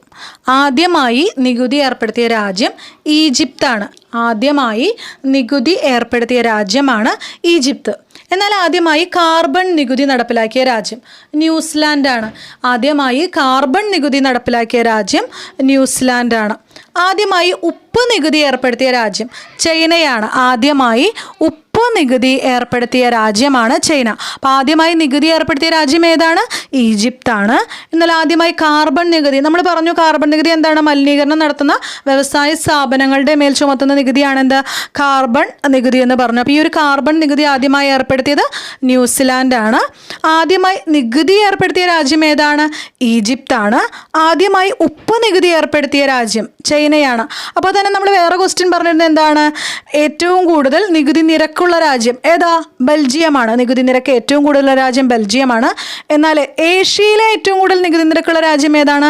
ജപ്പാനാണ്. അത് നേരത്തെ പറഞ്ഞ ക്വസ്റ്റ്യൻ ഞാൻ ഉൾക്കൊള്ളിച്ചെന്നേ ഉള്ളൂ. ഇനി ഇവിടെ പറയുന്ന അടുത്ത ക്വസ്റ്റ്യൻ, ആദ്യമായി കൊഴുപ്പ് നികുതി, നമ്മൾ പറഞ്ഞു ഫാസ്റ്റ് ഫുഡിനൊക്കെ ചുമത്തുന്നൊരു നികുതിയാണ് അല്ലേ. അപ്പോൾ ആദ്യമായിട്ട് ഈ ഒരു കൊഴുപ്പ് നികുതി നടപ്പിലാക്കിയ രാജ്യം ഏതാണ്? ഡെൻമാർക്കാണ്. ആദ്യമായിട്ട് കൊഴുപ്പ് നികുതി ഏർപ്പെടുത്തിയ രാജ്യം ഡെൻമാർക്കാണ് ആദ്യമായിട്ട് കൊഴുപ്പ് നികുതി ഏർപ്പെടുത്തിയ രാജ്യം. എന്നാൽ ഇന്ത്യയിൽ ആദ്യമായിട്ട് കൊഴുപ്പ് നികുതി ഏർപ്പെടുത്തിയ സംസ്ഥാനം ഏതാണ്? കേരളമാണ്. നമ്മുടെ കേരളം. അപ്പോൾ നമുക്കറിയാം, ഇപ്പോൾ മലയാളികൾക്ക് കൂടുതൽ ഇഷ്ടം എന്താണ്? ഫാസ്റ്റ് ഫുഡിനോടാണ്. അങ്ങനെ ഓർത്ത് വെച്ചാൽ തന്നെ നമുക്കറിയാനായിട്ട് സാധിക്കും. ആദ്യമായി കൊഴുപ്പ് നികുതി ഏർപ്പെടുത്തിയത് എവിടെയാണ്? ആദ്യമായിട്ട് കൊഴുപ്പ് നികുതി ഡെൻമാർക്കാണ്. എന്നാൽ നമ്മുടെ ഇന്ത്യയിൽ ആദ്യമായിട്ട് കൊഴുപ്പ് നികുതി ഏർപ്പെടുത്തിയ സംസ്ഥാനമാണ് കേരളം. അടുത്ത question, Google, Apple, Facebook, Amazon എന്നീ കമ്പനികൾക്ക് GAFA tax, GAFA, Google, Apple, Facebook, Amazon, GAFA എല്ലാത്തിൻ്റെയും ആദ്യത്തെ ഒരു ലെറ്ററാണ്. ഗാഫ ടാക്സ് ഏർപ്പെടുത്തിയ രാജ്യം ഫ്രാൻസ് ആണ്. അപ്പോൾ അത് പഠിക്കാനായിട്ട് ഞാനൊരു കോഡ് പോലെ പറഞ്ഞുതരാം. ഫ്രാൻസ് എന്ന് കേൾക്കുമ്പോൾ നിങ്ങൾക്ക് എന്താണ് തോന്നുന്നത്? ഫ്രണ്ട്സ് അല്ലേ. ഫ്രാൻസ് എന്ന് പറയുമ്പോൾ ഫ്രണ്ട്സ്. അപ്പോൾ കൂടുതലും ഫ്രണ്ട്സുകളൊക്കെ ആയിട്ടിരിക്കുമ്പോൾ എന്താണ് നമ്മൾ യൂസ് ചെയ്യുന്ന കാര്യങ്ങളാണ് ഗൂഗിൾ, ആപ്പിൾ, ഫേസ്ബുക്ക്, ആമസോൺ, അങ്ങനെ പഠിച്ചാൽ മതി. ഫ്രണ്ട്സുകളായിട്ട് ഇരിക്കുമ്പോൾ എന്ന് ഉദ്ദേശിച്ചത് നമ്മൾ ഇപ്പോൾ കൂടുതൽ ഫ്രണ്ട്സുകൾ കൂടുമ്പോൾ എല്ലാവരുടെയും ഓരോ മൊബൈൽ ഉണ്ടാവും. എല്ലാവരും കൂടുതൽ സംസാരിക്കുന്നതിനേക്കാളും കൂടുതൽ എന്താണ് മൊബൈലിൽ തന്നെയാണ് ടൈം സ്പെൻഡ് ചെയ്യുന്നത്. അപ്പോൾ ആ ഒരു സമയത്ത് കൂടുതൽ യൂസ് ചെയ്യുന്ന ആപ്പുകളായിരിക്കും എന്തൊക്കെ, ഗൂഗിള്, അതുപോലെ ഫേസ്ബുക്ക്, ആമസോൺ. അപ്പോൾ അങ്ങനെ ആലോചിക്കുക. അപ്പോൾ ഗാഫ ടാക്സ് ഏർപ്പെടുത്തിയ രാജ്യമാണ് ഫ്രാൻസ്. ഫ്രണ്ട്സ് എന്ന് ഓർത്ത് കഴിഞ്ഞാൽ നിങ്ങൾക്ക് അത് കണക്ട് ചെയ്യാനായിട്ട് സാധിക്കും. പിന്നെ 2020 കൂടി വിമാന ടിക്കറ്റുകൾക്ക് ഗ്രീൻ ടാക്സ് ഏർപ്പെടുത്തിയ രാജ്യം. അപ്പോൾ ഓർത്തോളൂ, 2020 കൂടി വിമാന ടിക്കറ്റുകൾക്ക് ഗ്രീൻ ടാക്സ് ഏർപ്പെടുത്തിയ രാജ്യമാണ് ഹംഗറിയാണ്. അപ്പോൾ ഇത് ഓർത്ത് വെക്കാനായിട്ട് ഞാനൊരു കോഡ് പറഞ്ഞുതരാം. അപ്പോൾ 2020 കൂടി വിമാന ടിക്കറ്റുകൾക്ക് ഗ്രീൻ ടാക്സ് ഏർപ്പെടുത്തിയ രാജ്യമാണ് ഹംഗറി. അപ്പോൾ ഇത് ഓർത്ത് വെക്കാനായിട്ട്, ഹംഗറി എന്ന് പറഞ്ഞാൽ എന്താണ്? സാധാരണ ഹംഗറി എന്ന് പറഞ്ഞാൽ വിശപ്പാണ് അല്ലേ, നമുക്ക് നല്ല വിശപ്പാണ്. അപ്പോൾ വിമാനത്തിലൊക്കെ കയറിയിരിക്കുമ്പോൾ നമുക്കറിയാം നല്ല വിശന്നൊക്കെ ഇരിക്കണം, അവർ നേരത്തെ അവർ ഫുഡ് കൊണ്ടുവരുന്ന അറിയാം. അപ്പോൾ ഇവിടെ പറയുന്നുണ്ട് 2020 കൂടി വിമാന ടിക്കറ്റുകൾക്ക് ഗ്രീൻ ടാക്സ് ആണ് അപ്പോൾ ഏർപ്പെടുത്തിയ രാജ്യമാണ് ഹംഗറി. അപ്പോൾ ഈ വിമാനത്തിലൊക്കെ കിട്ടുന്ന ഒരു ഫുഡ് എന്ന് പറഞ്ഞു കഴിഞ്ഞാൽ ശരിക്ക് ഒരു നമ്മുടെ അവിടെ ഉണ്ടാക്കുന്ന ഒരു ഫുഡിൻ്റെ കളറൊന്നും ആയിരിക്കില്ല, നമ്മുടെ അവിടുത്തെ ഒരു മസാല ആ ഒരു കളറൊന്നും ആയിരിക്കില്ല അതിലത്തെ. അങ്ങനെ ആലോചിക്കുക. അപ്പോൾ ഗ്രീൻ ടാക്സ് ആണ്. അപ്പോൾ ഗ്രീൻ കളറിലുള്ള ഒരു കറിയൊക്കെയാണ് സാധാരണ. അപ്പം അങ്ങനെ കിട്ടുന്നതായിട്ട് ചിന്തിക്കുക. അപ്പോൾ എന്താ പറയുന്നത്, 2020 കൂടി വിമാന ടിക്കറ്റുകൾക്ക് ഗ്രീൻ ടാക്സ് ഏർപ്പെടുത്തിയ രാജ്യമാണ് ഹംഗറി. അപ്പോൾ വിമാനത്തിലിരുന്നപ്പോൾ നല്ല വിശപ്പുണ്ടായി. അപ്പോൾ ആ ഒരു സമയത്ത് നമുക്ക് ഗ്രീൻ കളറുള്ള ഒരു ഭക്ഷണമൊക്കെയാണ് കിട്ടിയതെന്ന് ചിന്തിച്ച് കഴിഞ്ഞ് കഴിഞ്ഞാൽ മനസ്സിലാക്കാവുന്നതേ ഉള്ളൂ എന്താണ് 2020 കൂടി വിമാന ടിക്കറ്റുകൾക്ക് ഗ്രീൻ ടാക്സ് ഏർപ്പെടുത്തിയ രാജ്യമാണ് ഹംഗറി. അപ്പോൾ നിങ്ങൾക്ക് ഇത് ഓപ്ഷനിൽ കാണുമ്പോൾ എന്തായാലും പെട്ടെന്ന് കിട്ടും, അതിനുവേണ്ടി പറഞ്ഞെന്നുള്ളൂ. ഇതിപ്പോൾ അത്ര വലിയ നല്ലൊരു കോഡാണെന്നൊന്നും ഞാൻ പറയുന്നില്ല, എങ്കിൽ കൂടി ഒന്ന് കണക്ഷൻ കൊടുക്കുക. അപ്പോൾ നമുക്ക് പെട്ടെന്ന് ഓർമ്മ ഒരു വിമാന ടിക്കറ്റ്. അപ്പോൾ വിമാനത്തിൽ പോവുക, അപ്പോൾ അവിടെ എന്താണ് നമുക്ക് വിശപ്പുണ്ടായി. അപ്പോൾ വിമാന ടിക്കറ്റുകൾക്ക് ഗ്രീൻ ടാക്സ് ആണ്, അത് ഓർക്കണം. അതുകൊണ്ടാണ് ഞാൻ പറഞ്ഞ ഫുഡിനൊരു പച്ച കളറാന്നൊക്കെ ഒന്ന് ആലോചിച്ചാൽ മതിയെന്ന്. അപ്പോൾ ഗ്രീൻ ടാക്സ് ഏർപ്പെടുത്തിയ രാജ്യമാണ് ഹംഗറി. അടുത്ത ക്വസ്റ്റ്യൻ, ആദായ നികുതിയുമായി ബന്ധപ്പെട്ട ദേശീയ വ്യക്തിഗത രേഖ എന്താണ്? പാൻ കാർഡാണ് അല്ലേ, പാനാണ്. പെർമനൻ്റ് അക്കൗണ്ട് നമ്പർ പാനാണ്. ആദായ നികുതിയുമായി ബന്ധപ്പെട്ട ദേശീയ വ്യക്തിഗത രേഖയാണ് പാൻ. ആദായ നികുതി വകുപ്പ് പുറത്തിറക്കുന്ന പാൻ കാർഡിൽ 10 ആൽഫ ന്യൂമറിക്, അതായത് അക്കങ്ങളും അക്ഷരങ്ങളും അടങ്ങിയിട്ടുണ്ട് അല്ലേ. 10 ആൽഫ ന്യൂമറിക് അടങ്ങിയിട്ടുണ്ട്. ആദായ നികുതി വകുപ്പ് പുറത്തിറക്കുന്ന പാൻ കാർഡിൽ എത്രയാണ്? 10 എണ്ണമാണ് ആൽഫ ന്യൂമറിക് അക്ഷരങ്ങൾ അടങ്ങിയിട്ടുണ്ട്. പിന്നെ ഇന്ത്യൻ പാൻ കാർഡുകൾ വിതരണം ചെയ്യുന്നതിനായി സഹകരിച്ച ജർമ്മൻ കമ്പനിയാണ് വയർകാർഡ്. എന്താണ്? ഇന്ത്യൻ പാൻ കാർഡുകൾ വിതരണം ചെയ്യുന്നതിനായി സഹകരിച്ച ജർമ്മൻ കമ്പനി. അപ്പോൾ ജർമ്മൻ കമ്പനിയാണ് ഇന്ത്യൻ പാൻ കാർഡുകൾ വിതരണം ചെയ്യുന്നതിന് സഹകരിച്ചത്. അപ്പോൾ ആ ഒരു കമ്പനി ഏതാണ്? വയർകാർഡാണ്. വയർകാർഡ് അവിടെ നിങ്ങൾക്ക് എഴുതിയത് കാണാൻ സാധിക്കുന്നുണ്ടാവും, വയർകാർഡ് എന്നാണ്. അപ്പോൾ ഇന്ത്യൻ പാൻ കാർഡുകൾ വിതരണം ചെയ്യുന്നതിനായി സഹകരിച്ച ജർമ്മൻ കമ്പനിയാണ് വയർകാർഡ്. അപ്പോൾ ഈ ഒരു ഭാഗത്ത് നമ്മൾ പറഞ്ഞ ക്വസ്റ്റ്യൻസ് ഞാൻ ഓടിച്ചൊന്ന് പറയാം. അതായത് കയറ്റുമതി ഇറക്കുമതി സാധനങ്ങളുടെ മേൽ ചുമത്തുന്ന നികുതി എന്താണ്? കസ്റ്റംസ് നികുതിയാണ്. അടുത്തത് ഭൂനികുതി അടയ്ക്കേണ്ടത് എവിടെയാണ്? വില്ലേജ് ഓഫീസിലാണ്. തൊഴിൽ നികുതി, കെട്ടിട നികുതി എന്നിവ അടയ്ക്കേണ്ടത് അതുമായി ബന്ധപ്പെട്ട തദ്ദേശ സ്വയംഭരണ സ്ഥാപനങ്ങളിലാണ്. പിന്നെ ഏറ്റവും കൂടുതൽ നികുതി നിരക്കുള്ള രാജ്യം ബെൽജിയമാണ്. എന്നാൽ ഏഷ്യയിൽ ഏറ്റവും കൂടുതൽ നികുതി നിരക്കുള്ള രാജ്യം ചോദിച്ചു കഴിഞ്ഞാൽ ഏതാണ്? ജപ്പാനാണ്. അടുത്തത് വസ്തുനികുതി എന്ന പേരിൽ പഞ്ചായത്ത് ഈടാക്കുന്ന നികുതി എന്താണ്? കെട്ടിട നികുതിയാണ്. അടുത്തത് പാശ്ചാത്യ രാജ്യങ്ങളിൽ ഫാസ്റ്റ് ഫുഡ് ഇനങ്ങൾക്ക് മേൽ ചുമത്തുന്ന നികുതി ഏതാണ്? കൊഴുപ്പ് നികുതിയാണ്, ഫാറ്റ് ടാക്സ് ആണ്. പിന്നെ മലിനീകരണം നടത്തുന്ന വ്യവസായ സ്ഥാപനങ്ങളുടെ മേലെ ഏർപ്പെടുത്തിയിരിക്കുന്ന നികുതി ഏതാണ്? കാർബൺ നികുതിയാണ്. പിന്നെ മുദ്രവില ശേഖരിക്കുന്ന സംസ്ഥാന ഗവൺമെൻറ്റാണ്. എന്നാൽ ഇത് ചുമത്തുന്നത് ഏതാണ്? കേന്ദ്ര ഗവൺമെൻറ്റാണ്. മുദ്രവില എന്ന് പറഞ്ഞാൽ സ്റ്റാമ്പ് ഡ്യൂട്ടിയാണ് ചുമത്തുന്നത് കേന്ദ്ര ഗവൺമെൻറ് ആണെങ്കിലും ഈ ഒരു ടാക്സ് കളക്ട് ചെയ്യുന്നത് ആരാണ്? സംസ്ഥാന ഗവൺമെൻറ്റാണ്. ഇനി നികുതികൾ ആദ്യമായി എന്നുള്ള കാര്യങ്ങളാണ്. അതായത് ആദ്യമായി നികുതി ഏർപ്പെടുത്തിയ രാജ്യം ഏതാണ്? ആദ്യമായി നികുതി ഏർപ്പെടുത്തിയ രാജ്യം ഈജിപ്താണ്. എന്നാൽ കാർബൺ നികുതി ആദ്യമായി ഏർപ്പെടുത്തിയത് ആരാണ്? ന്യൂസിലാൻഡാണ്. ആണ്. അത് ഓർത്ത് വയ്ക്കാൻ ജസ്റ്റ് ഒരു കോഡ് പോലെ പറഞ്ഞുതരാം. അതായത് കാർബൺ നികുതി. അപ്പോൾ ന്യൂസിലാൻഡ് എന്ന് കേൾക്കുമ്പോൾ നമുക്ക് എന്താ കൂടുതൽ ഓർമ്മ വരിക? ന്യൂസാണല്ലേ, ഒരു ന്യൂസാണ്. അപ്പോൾ നിങ്ങളിങ്ങനെ ആലോചിച്ചാൽ മതി, ഒരു സ്ഥലത്ത് ഇങ്ങനെ വ്യവസായശാലയിൽ നിന്ന് വല്ലാണ്ട് കാർബൺ ഡൈ ഓക്സൈഡൊക്കെ പുറത്ത് വന്നപ്പോൾ അത് വലിയൊരു ന്യൂസായി എന്ന് ആലോചിച്ച് കഴിഞ്ഞാൽ നമുക്ക് ഓർത്ത് വയ്ക്കാൻ പറ്റും. ആദ്യമായി കാർബൺ നികുതി നടപ്പിലാക്കിയ രാജ്യമാണ് ന്യൂസിലാൻഡ്. അപ്പോൾ ഭയങ്കര ഒരു ന്യൂസായി മാറി ഈ ഒരു കാർബണൊക്കെ പുറത്ത് വന്നപ്പോൾ. അങ്ങനെ ആലോചിക്കുക. അപ്പോൾ നമുക്ക് ന്യൂസിലാൻഡായിട്ട് കണക്ട് ചെയ്യാനായിട്ട് പറ്റും. പിന്നെ നെക്സ്റ്റ്, ആദ്യമായി ഉപ്പ് നികുതി ഏർപ്പെടുത്തിയ രാജ്യം ഏതാണ്? ചൈനയാണ്. അപ്പോൾ നമുക്ക് ഇങ്ങനെ ആലോചിക്കാം, അതായത് ചൈനയിലാണ് ഏറ്റവും കൂടുതൽ ആളുകളുള്ളത് അല്ലേ? നമ്മൾ പഠിച്ചിട്ടുണ്ട് ഏറ്റവും കൂടുതൽ ജനസംഖ്യ ഉള്ളത് എവിടെയാണ്? ചൈനയിലാണെന്ന് പഠിച്ചിട്ടുണ്ട്. അപ്പോൾ അങ്ങനെയാണെങ്കിൽ ആദ്യമായി ഉപ്പ് നികുതി. അപ്പോൾ ഏറ്റവും കൂടുതൽ ഉപ്പ് ആരാ യൂസ് ചെയ്യുക? അവർ തന്നെയായിരിക്കും. ആളുകളുടെ എണ്ണം കൂടുന്നതനുസരിച്ച് ഉപ്പ് എല്ലാവരും ഭക്ഷണത്തിൽ ഉപയോഗിക്കുന്നതാണ്. അപ്പോൾ ആദ്യമായിട്ട് ഉപ്പ് നികുതി. അപ്പോൾ അങ്ങനെ ആലോചിച്ചാൽ മതി, അവരായിട്ട് കണക്ഷൻ ചെയ്യാൻ വേണ്ടിയാണ് ആദ്യമായിട്ട് ഉപ്പിൽ നികുതി ഏർപ്പെടുത്തിയത് രാജ്യം ഏതാണ്? ചൈനയാണ്. നെക്സ്റ്റ് നമ്മൾ പറഞ്ഞു ആദ്യമായി കൊഴുപ്പ് നികുതി. കൊഴുപ്പ് നികുതി നടപ്പിലാക്കിയ രാജ്യം ഏതാണ്? ഡെൻമാർക്കാണ് ആദ്യമായി കൊഴുപ്പ് നികുതി നടപ്പിലാക്കിയ രാജ്യം. അടുത്തത്, ആദ്യമായി കൊഴുപ്പ് നികുതി ഏർപ്പെടുത്തിയ ഇന്ത്യൻ സംസ്ഥാനം ചോദിച്ചാൽ ഏതാണ്? കേരളമാണ്. ആദ്യമായിട്ട് കൊഴുപ്പ് നികുതി ഏർപ്പെടുത്തിയ ഇന്ത്യൻ സംസ്ഥാനമാണ് കേരളം. പിന്നെ നമ്മൾ ഗാഫ അല്ലെങ്കിൽ GAFA എന്ന് പറഞ്ഞു. അത് നിങ്ങൾക്ക് ഇപ്പോൾ ഓർമ്മയുണ്ടോ? നമ്മളൊരു കോഡിലൂടെ തന്നെയാണ് പഠിച്ചത്. എന്താണ്? ഗൂഗിള്, ആപ്പിള്, ഫേസ്ബുക്ക്, ആമസോൺ എന്നീ കമ്പനികൾക്ക് GAFA ഗാഫ ടാക്സ് ഏർപ്പെടുത്തിയ രാജ്യം ഏതാണ്? ഫ്രാൻസ് ആണ്. ഫ്രണ്ട്സുമായിട്ടൊക്കെ നമ്മൾ ഇരിക്കുമ്പോൾ കൂടുതൽ യൂസ് ചെയ്യുന്ന ഒരു ആപ്പുകൾ അല്ലേ എന്ന് വെച്ചിട്ട് പറഞ്ഞതാണ്. നെക്സ്റ്റ്, 2020 കൂടി വിമാന ടിക്കറ്റുകൾക്ക് ഗ്രീൻ ടാക്സ് ഏർപ്പെടുത്തിയ രാജ്യം ഏതാണ്? ഹംഗറിയാണ്. വിമാനത്തിലിരുന്നപ്പോൾ നമുക്ക് ഭയങ്കര ഹംഗറി വന്നു. അപ്പോൾ കിട്ടിയ ഭക്ഷണം നമ്മുടെ നാട്ടിൽ കഴിക്കണ പോലത്തെ ഭക്ഷണം ഒന്നല്ല കിട്ടിയത് അല്ലേ, ഒരു പച്ച കളറൊക്കെ ആയിട്ടുള്ള ഒരു ഭക്ഷണമാണ് കിട്ടിയത് എന്നാലോചിക്കുക. ഹംഗറിയാണ്. നെക്സ്റ്റ്, ആദായ നികുതിയുമായി ബന്ധപ്പെട്ട ദേശീയ വ്യക്തിഗത രേഖ ഏതാണ്? പാൻ കാർഡാണ്. പാനാണ് അല്ലേ, പെർമനൻ്റ് അക്കൗണ്ട് നമ്പറാണ്. ദെൻ ആദായ നികുതി വകുപ്പ് പുറത്തിറക്കുന്ന പാൻ കാർഡിൽ 10 ആൽഫ ന്യൂമറിക് അടങ്ങിയിട്ടുണ്ട്. ഇന്ത്യൻ പാൻ കാർഡുകൾ വിതരണം ചെയ്യുന്നതിനായി സഹകരിച്ച ജർമ്മൻ കമ്പനിയാണ് വയർ കാർഡ്. അപ്പോൾ ഇത്രയും കാര്യങ്ങളാണ് നമ്മൾ ഈ ഒരു ഭാഗത്ത് പറഞ്ഞിട്ടുള്ളൂ. നെക്സ്റ്റ് കുറച്ച് കാര്യങ്ങൾ കൂടെ ഉണ്ട്. ക്ലാസ് ഒന്ന് ശ്രദ്ധിച്ചിരിക്കുക. നിങ്ങൾക്കൊന്ന് ബോറടിക്കുകയാണെങ്കിൽ ഒന്ന് പോയിട്ട് ഫ്രഷ് ആയിട്ട് വരിക. ഇനി നമ്മൾ പഠിക്കാൻ പോകുന്ന കാര്യം, രാജ്യത്തിൻ്റെ മൊത്തം വരുമാനത്തിൻ്റെ കൂടുതൽ ശതമാനവും നികുതിയിൽ നിന്ന് ലഭിക്കുന്ന രാജ്യം സ്വീഡനാണ്. അതൊന്ന് ഓർത്ത് വെച്ചോളൂ, ഞാനവിടെ എഴുതിയിട്ടില്ല. ഏതാണ്? രാജ്യത്തിൻ്റെ മൊത്തം വരുമാനത്തിൻ്റെ കൂടുതൽ ശതമാനവും നികുതിയിൽ നിന്ന് ലഭിക്കുന്ന രാജ്യമാണ് സ്വീഡൻ. അതൊരു ഇമ്പോർട്ടൻ്റ് ആയിട്ടുള്ളൊരു ക്വസ്റ്റ്യനാണ്. ഇതുവരെ PSC ചോദിച്ചിട്ടുണ്ടോ എന്നുള്ള കാര്യം എനിക്ക് നിശ്ചയമില്ല, എങ്കിലും കൂടി സാധ്യത ഒരു ക്വസ്റ്റ്യനാണ്. രാജ്യത്തിൻ്റെ മൊത്തം വരുമാനത്തിൻ്റെ കൂടുതൽ ശതമാനവും നികുതിയിൽ നിന്ന് തന്നെ ലഭിക്കുന്ന രാജ്യം സ്വീഡനാണ്. രാജ്യത്തിൻ്റെ മൊത്തം വരുമാനത്തിൻ്റെ കൂടുതൽ ശതമാനവും നികുതിയിൽ നിന്ന് ലഭിക്കുന്ന രാജ്യം സ്വീഡനാണ്. അപ്പോൾ ഇന്ത്യയുടെ ഒക്കെ ആണെങ്കിൽ നമുക്കറിയാം ഏതാണ്? തൃതീയ മേഖലയായ സർവീസ് മേഖലയിൽ നിന്നാണ് അല്ലേ, സേവന മേഖലയിൽ നിന്നാണ് നമുക്ക് കൂടുതൽ ദേശീയ വരുമാനത്തിൻ്റെയൊക്കെ വരുന്നത്. അപ്പോൾ ഇവിടെ എന്താണ് പറഞ്ഞത്? അതായത് രാജ്യത്തിൻ്റെ മൊത്തം വരുമാനത്തിൻ്റെ, അതായത് അവരുടെ ദേശീയ വരുമാനത്തിൻ്റെ കൂടുതൽ ശതമാനവും നികുതിയിൽ നിന്ന് ലഭിക്കുന്ന രാജ്യമാണ് സ്വീഡൻ. നെക്സ്റ്റ് നമ്മൾ വാല്യൂ ആഡഡ് ടാക്സ്, അതായത് മൂല്യവർദ്ധിത നികുതി, അതിനെക്കുറിച്ചുള്ള കുറച്ച് കാര്യങ്ങളാണ് പറയാൻ പോകുന്നത്. അപ്പോൾ അടയ്ക്കേണ്ട നികുതിദായകന് സ്വയം വിലയിരുത്തുവാൻ കഴിയുന്ന സംവിധാനമാണ് മൂല്യവർദ്ധിത നികുതി, വാല്യൂ ആഡഡ് ടാക്സ്. അപ്പോൾ ആ ഒരു വസ്തുവിൻ്റെ മൂല്യം അനുസരിച്ചാണ് അല്ലേ അതിൽ ടാക്സ് ആഡ് ചെയ്യുന്നത്. അപ്പോൾ എന്താണ് ഇവിടെ പറയുന്നത്? അടയ്ക്കേണ്ട നികുതിദായകന് സ്വയം വിലയിരുത്തുവാൻ കഴിയുന്ന സംവിധാനമാണ് വാല്യൂ ആഡഡ് ടാക്സ്. അപ്പോൾ ഈ ഒരു മൂല്യവർദ്ധിത നികുതി ആദ്യമായി നടപ്പിലാക്കിയ രാജ്യം ഫ്രാൻസാണ്. ഇത് ഓർത്ത് വെക്കാനായിട്ടൊരു കാര്യം പറഞ്ഞുതരാം.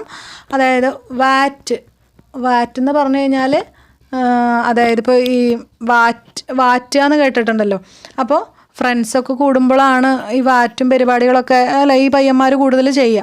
അപ്പോൾ അങ്ങനെ ആലോചിച്ചാൽ മതി. വാറ്റ് അതായത് മൂല്യവർദ്ധിത നികുതി ആദ്യമായി നടപ്പിലാക്കിയ രാജ്യമാണ് ഫ്രാൻസ്. അപ്പോൾ ഫ്രണ്ട്സൊക്കെ കൂടുമ്പോൾ വാറ്റലും പരിപാടികളൊക്കെ ഉണ്ടാവും അല്ലേ, ഫ്രണ്ട്സുമായിട്ട് സ്വാഭാവികമാണ്. അപ്പോൾ ആ ഒരു കാര്യമായിട്ട് കണക്ട് ചെയ്താൽ മതി. മൂല്യവർദ്ധിത നികുതി വാറ്റ് ആദ്യമായി നടപ്പിലാക്കിയ രാജ്യമാണ് ഫ്രാൻസ്. അടുത്തത് അതുപോലെ നമ്മൾ പറഞ്ഞു ഗാഫ അല്ലേ, ഗൂഗിൾ, ആമസോൺ, അതും ഫ്രാൻസാണ്. പിന്നെ വാറ്റലും ഒക്കെ ഫ്രണ്ട്സായിട്ട് കൂടുമ്പോണ്ടാവുന്ന സംഭവങ്ങളാണെന്ന് ആലോചിച്ചാൽ മതി. ഏഷ്യയിൽ ആദ്യമായി മൂല്യവർദ്ധിത നികുതി ഏർപ്പെടുത്തിയ രാജ്യം. അപ്പോൾ ഏഷ്യയിൽ ആദ്യമായി മൂല്യവർദ്ധിത നികുതി ഏർപ്പെടുത്തിയ രാജ്യമാണ് ദക്ഷിണ കൊറിയ. അപ്പോൾ ഏഷ്യയിൽ എന്നെടുത്ത് ചോദിക്കുകയാണെങ്കിൽ ദക്ഷിണ കൊറിയ ആണ്. ഏഷ്യയിൽ ആദ്യമായി മൂല്യവർദ്ധിത നികുതി വാല്യൂ ആഡഡ് ടാക്സ് വാറ്റ് ഏർപ്പെടുത്തിയ രാജ്യമാണ് ദക്ഷിണ കൊറിയ.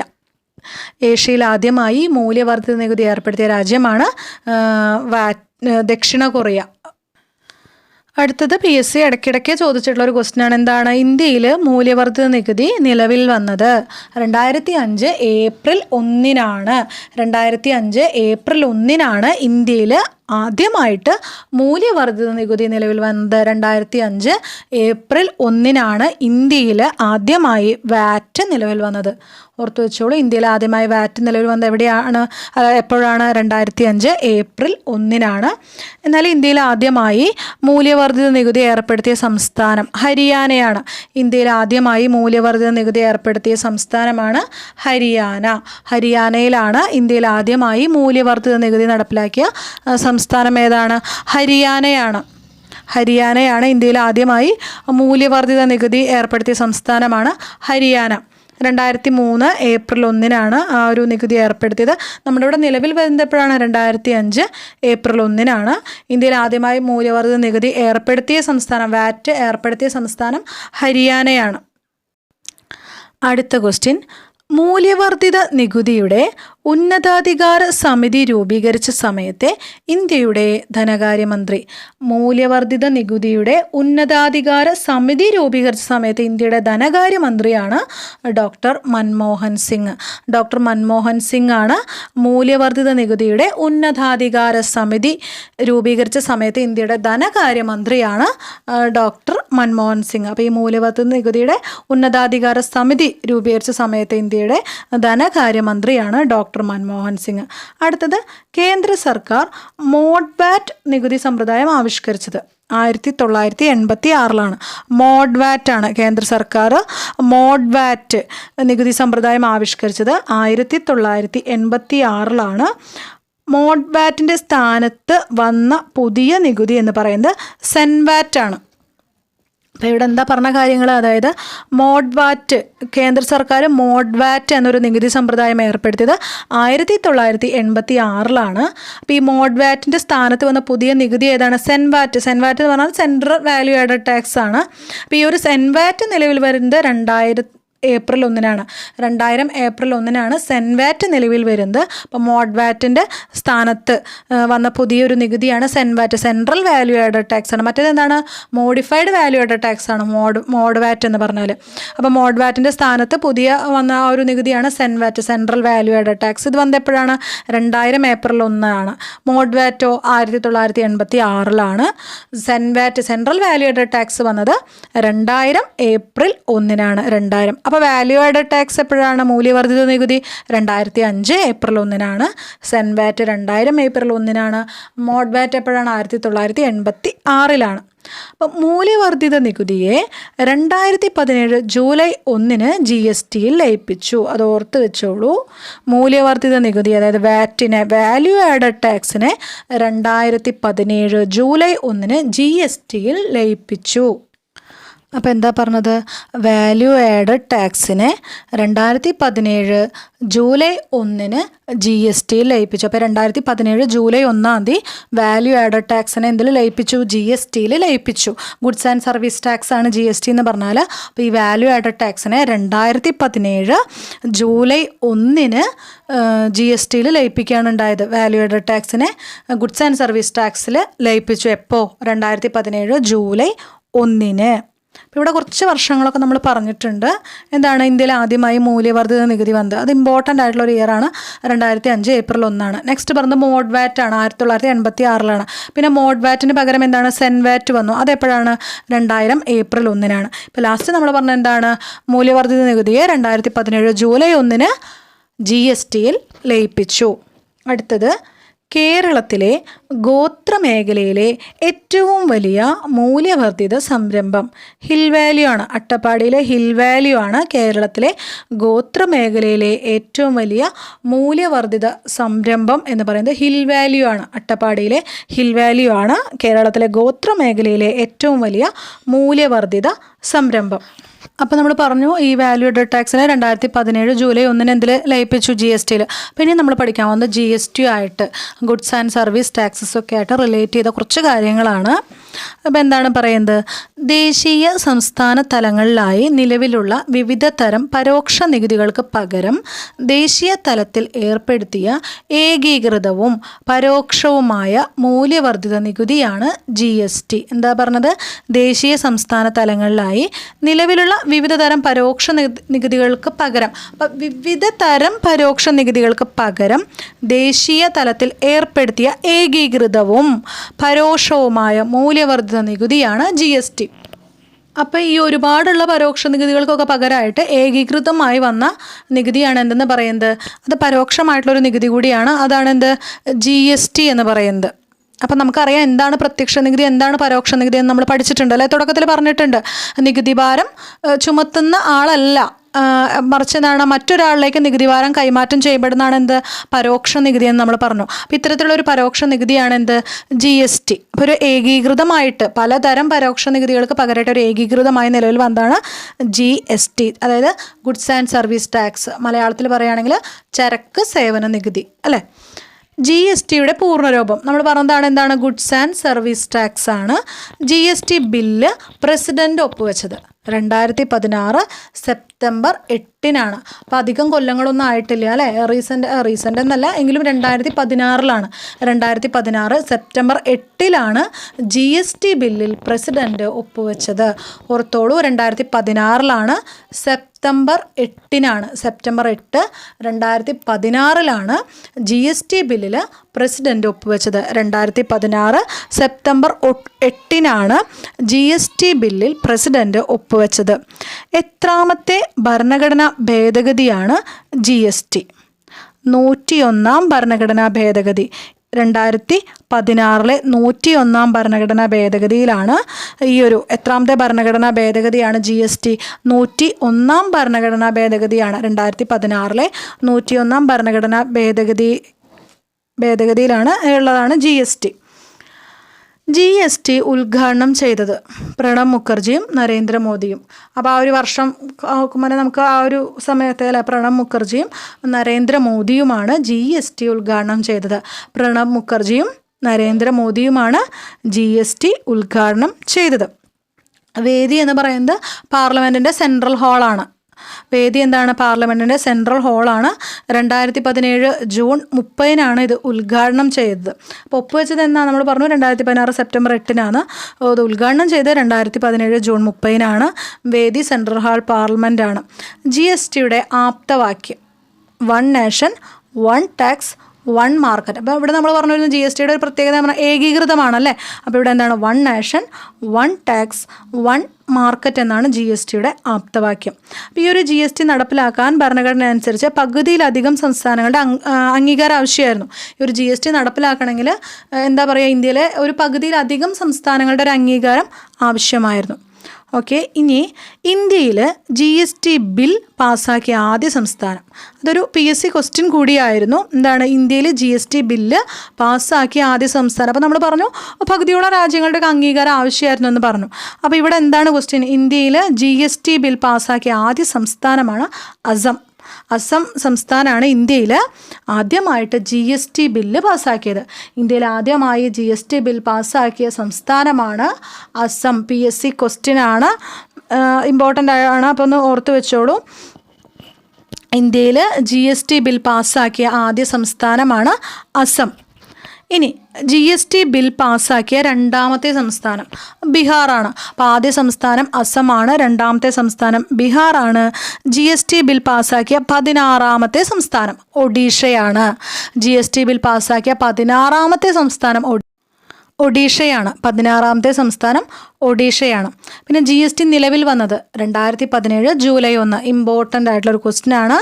2017 ജൂലൈ 1-നാണ് GST നിലവിൽ വന്നത്. അപ്പോൾ നമ്മൾ പറഞ്ഞു ഉദ്ഘാടനം ചെയ്തപ്പോഴാണ് 2017 ജൂൺ 30-നാണ്. അപ്പോൾ ആ ഒരു ജൂലൈ 1-നാണ് നിലവിൽ വന്നത്.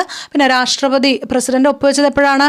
2016 സെപ്റ്റംബർ 8-നാണ് രാഷ്ട്രപതി ആ ഒരു ബില്ലിൽ GST ബില്ലിൽ ഒപ്പുവെച്ചത്. പിന്നെ GST ബില്ല് ആദ്യം നിലവിൽ വന്ന സംസ്ഥാനം, GST ബില്ല് ആദ്യം പാസ്സാക്കിയ സംസ്ഥാനം ഏതാണ്? അസമാണ്. GST ബിൽ പാസ്സാക്കിയ രണ്ടാമത്തെ സംസ്ഥാനം ബീഹാറാണ്. 16ാമത് പാസ്സാക്കിയ സംസ്ഥാനം ഏതാണ്? ഒഡീഷയാണ്. ഇപ്പം നമ്മൾ പറഞ്ഞ ക്വസ്റ്റ്യൻ എന്താണ്? GST ബില്ല് നിലവിൽ വന്നത്, GST നിലവിൽ വന്നത് എപ്പോഴാണ്? 2017 ജൂലൈ 1-നാണ് GST നിലവിൽ വന്നത്. അടുത്ത question, state GST bill. State GST, സംസ്ഥാന GST ബില്ല് പാസ്സാക്കിയ ആദ്യ സംസ്ഥാനം തെലങ്കാനയാണ്. അല്ലാതെ നമ്മൾ പറഞ്ഞു GST ബില്ല് പാസ്സാക്കിയ ആദ്യ സംസ്ഥാനം ഏതാണ്? അസമാണ്. എന്നാൽ സ്റ്റേറ്റ് GST ബില്ല് പാസ്സാക്കിയ ആദ്യ സംസ്ഥാനം തെലങ്കാനയാണ്. അപ്പോൾ സ്റ്റേറ്റ് GST ബില്ല് കേരള നിയമസഭ പാസ്സാക്കിയത് 2017 ആഗസ്റ്റ് 17-നാണ്. അപ്പോൾ ഈ ഒരു സ്റ്റേറ്റ് GST ബില്ല് കേരള നിയമസഭ പാസ്സാക്കിയത് 2017 ഓഗസ്റ്റ് 17-നാണ്. അപ്പോൾ എന്താ ഇവിടെ പറഞ്ഞ question? State GST bill Kerala നിയമസഭ പാസ്സാക്കിയത് 2017 ആഗസ്റ്റ് 17-നാണ്. ഇന്ത്യയിലെ പ്രഥമ GST ഡേ ആയി ആചരിച്ചത് 2018 ജൂലൈ 1-നാണ്. അപ്പോൾ നമ്മൾ പറഞ്ഞു GST നിലവിൽ വന്നപ്പോഴാണ്? 2017 ജൂലൈ 1-നാണ്. അപ്പോൾ ഇതെന്താ? പ്രഥമ GST ഡേ ആയിട്ട്. അപ്പോൾ നെക്സ്റ്റ് ഇയർ 2018 ജൂലൈ 1-നാണ് ഇന്ത്യയിലെ പ്രഥമ GST ഡേ ആയിട്ട് ആചരിച്ചത്. അപ്പോൾ ജൂലൈ 1 അല്ലേ GST ഡേ, 2018 ജൂലൈ 1-ആണ് പ്രഥമ GST ഡേ ആയിട്ട് ആചരിച്ചത്. അപ്പോൾ സംസ്ഥാന GST ബിൽ പാസ്സാക്കിയ ആദ്യ സംസ്ഥാനം ഏതാണ്? തെലങ്കാനയാണ്. പിന്നെ സ്റ്റേറ്റ് GST ബിൽ കേരള നിയമസഭ പാസ്സാക്കിയത് എപ്പോഴാണ്? 2017 ഓഗസ്റ്റ് 17-നാണ്. പിന്നെ ഇന്ത്യയിലെ പ്രഥമ GST ഡേ ആയി ആചരിച്ചത് 2018 ജൂലൈ 1-നാണ്. GSTയുടെ പ്രചരണത്തിനായി കേന്ദ്ര സർക്കാർ നിയോഗിച്ച ബോളിവുഡ് നടൻ ആരാണ്? അമിതാഭ് ബച്ചനാണ്. GSTയുടെ പ്രചരണത്തിനായി കേന്ദ്ര സർക്കാർ നിയമിച്ച ബോളിവുഡ് നടനാണ് അമിതാഭ് ബച്ചൻ. അടുത്തത് GSTയിലെ ഉപവിഭാഗങ്ങളെക്കുറിച്ചാണ്. GSTയിൽ 4 ഉപവിഭാഗങ്ങളുണ്ട്. ഏതൊക്കെയാണ്? CGST ഉണ്ട്, IGST ഉണ്ട്, UTGST ഉണ്ട്, SGST ഉണ്ട്. അപ്പോൾ CGST പറഞ്ഞാൽ central goods and service tax ആണ്. IGST എന്ന് പറഞ്ഞാലോ integrated goods and service tax ആണ്. ഇനി UTGST union territory goods and service tax. അപ്പോൾ GSTയിൽ 4 ഉപവിഭാഗങ്ങളുണ്ട്. അപ്പോൾ ഏതൊക്കെ? CGST നമ്മൾ പറഞ്ഞു central goods and service tax, IGST integrated goods and service tax, UTGST എന്താണ്? Union territory goods and service tax ആണ്. SGST അതെന്തായിരിക്കും? State goods and service tax ആണ് SGST എന്ന് പറഞ്ഞാൽ. അടുത്തത്, ലോകത്തിലാദ്യമായി GST നടപ്പിലാക്കിയ രാജ്യം ഫ്രാൻസാണ്. അപ്പോൾ നമ്മൾ ഓൾറെഡി പറഞ്ഞു വാറ്റ് ആദ്യമായിട്ട് നടപ്പിലാക്കിയ രാജ്യം ഏതാണ്? ഫ്രാൻസാന്ന് പറഞ്ഞു. അപ്പോൾ നമ്മൾ പറഞ്ഞ കാര്യമാണ് എന്താണ്? വാറ്റിനെയാണ് GSTയിൽ ലയിപ്പിച്ചത്. അപ്പോൾ അതും എവിടെ തന്നെയാണ്? ലോകത്തിലാദ്യമായി GST നടപ്പിലാക്കിയ രാജ്യം ഫ്രാൻസാണ്. നമ്മൾ പറഞ്ഞതാണ് അല്ലേ, മൂല്യവർദ്ധിത നികുതി. അപ്പോൾ വാറ്റ് കേട്ട് നിങ്ങൾക്ക് ഇനി അറിയാം, ഫ്രാൻസൊക്കെ ആയിരിക്കുമ്പോൾ വാറ്റുന്നത്. അപ്പോൾ ഈ വാറ്റിനെയാണ് എന്തിൽ ലയിപ്പിച്ചത്? GSTയിൽ. അപ്പോൾ രണ്ടും ഉത്തരം എന്ത് തന്നെയാണ്? ഫ്രാൻസാണ്. ലോകത്തിൽ ആദ്യമായി GST നടപ്പിലാക്കിയ രാജ്യമാണ് ഫ്രാൻസ്. 1954-ലാണ്. ഇനി ഇന്ത്യയിൽ നിലവിലുള്ളത് ഏത് GST മാതൃകയാണ്? ഇന്ത്യയിൽ നിലവിലുള്ളത് ഡ്യുവൽ GST ആണ്. ഡ്യുവൽ GST എന്ന് പറഞ്ഞാൽ ഇരട്ട GST ആണ്. ഇന്ത്യയിൽ നിലവിലുള്ളത് ഇരട്ട GST ആണ്. ഈ ഡ്യുവൽ GST അല്ലെങ്കിൽ ഇരട്ട GST എന്ന് പറഞ്ഞു കഴിഞ്ഞാൽ കേന്ദ്രവും സംസ്ഥാനവും ഒരുപോലെ GST ചുമത്തുന്നതിനെയാണ് ഡ്യുവൽ GST എന്ന് പറയുന്നത്. അപ്പോൾ കേന്ദ്രവും സംസ്ഥാനവും ഒരുപോലെ ആ ഒരു GST ചുമത്തുന്നതിനെയാണ് എന്തെന്ന് പറയുന്നത്? ഇരട്ട GST എന്ന് പറയുന്നത്. ഇന്ത്യയെ കൂടാതെ ഡ്യുവൽ GST നിലവിലുള്ള രാജ്യങ്ങൾ ഏതൊക്കെയാണ്? കാനഡയും ബ്രസീലുമാണ്. ഇന്ത്യയെ കൂടാതെ ഈ ഒരു ഇരട്ട GST, അതായത് നമുക്കറിയാം എന്താണ്? കേന്ദ്രവും സംസ്ഥാനവും ഒരുപോലെ GST ചുമത്തുന്നതിനെയാണ് എന്തെന്ന് പറയുന്നത്? ഡ്യുവൽ GST അഥവാ ഇരട്ട GST എന്നൊക്കെ പറയുന്നത്. അപ്പോൾ അത് ഇന്ത്യയെ കൂടാതെ നിലവിലുള്ള രാജ്യങ്ങളാണ് കാനഡയും ബ്രസീലുമാണ് ഇരട്ട GST അല്ലെങ്കിൽ ഡ്യുവൽ GST നിലവിലുള്ളത്. അടുത്ത ക്വസ്റ്റ്യൻ, ലോകത്തിലെ ആദ്യ GST കാൽക്കുലേറ്റർ പുറത്തിറക്കിയ കമ്പനി. ലോകത്തിലെ ആദ്യ GST കാൽക്കുലേറ്റർ പുറത്തിറക്കിയ കമ്പനിയാണ് കാസിയോ ഇന്ത്യ. ലോകത്തിലെ ആദ്യ GST കാൽക്കുലേറ്റർ പുറത്തിറക്കിയ കമ്പനിയാണ് കാസിയോ ഇന്ത്യ. അപ്പോൾ GST അടക്കം അങ്ങനെ കാൽക്കുലേറ്ററിൽ നമുക്ക് കണക്കാക്കാനായിട്ട് സാധിക്കും. ലോകത്തിലെ ആദ്യ GST കാൽക്കുലേറ്റർ പുറത്തിറക്കിയ കമ്പനിയാണ് കാസിയോ ഇന്ത്യ.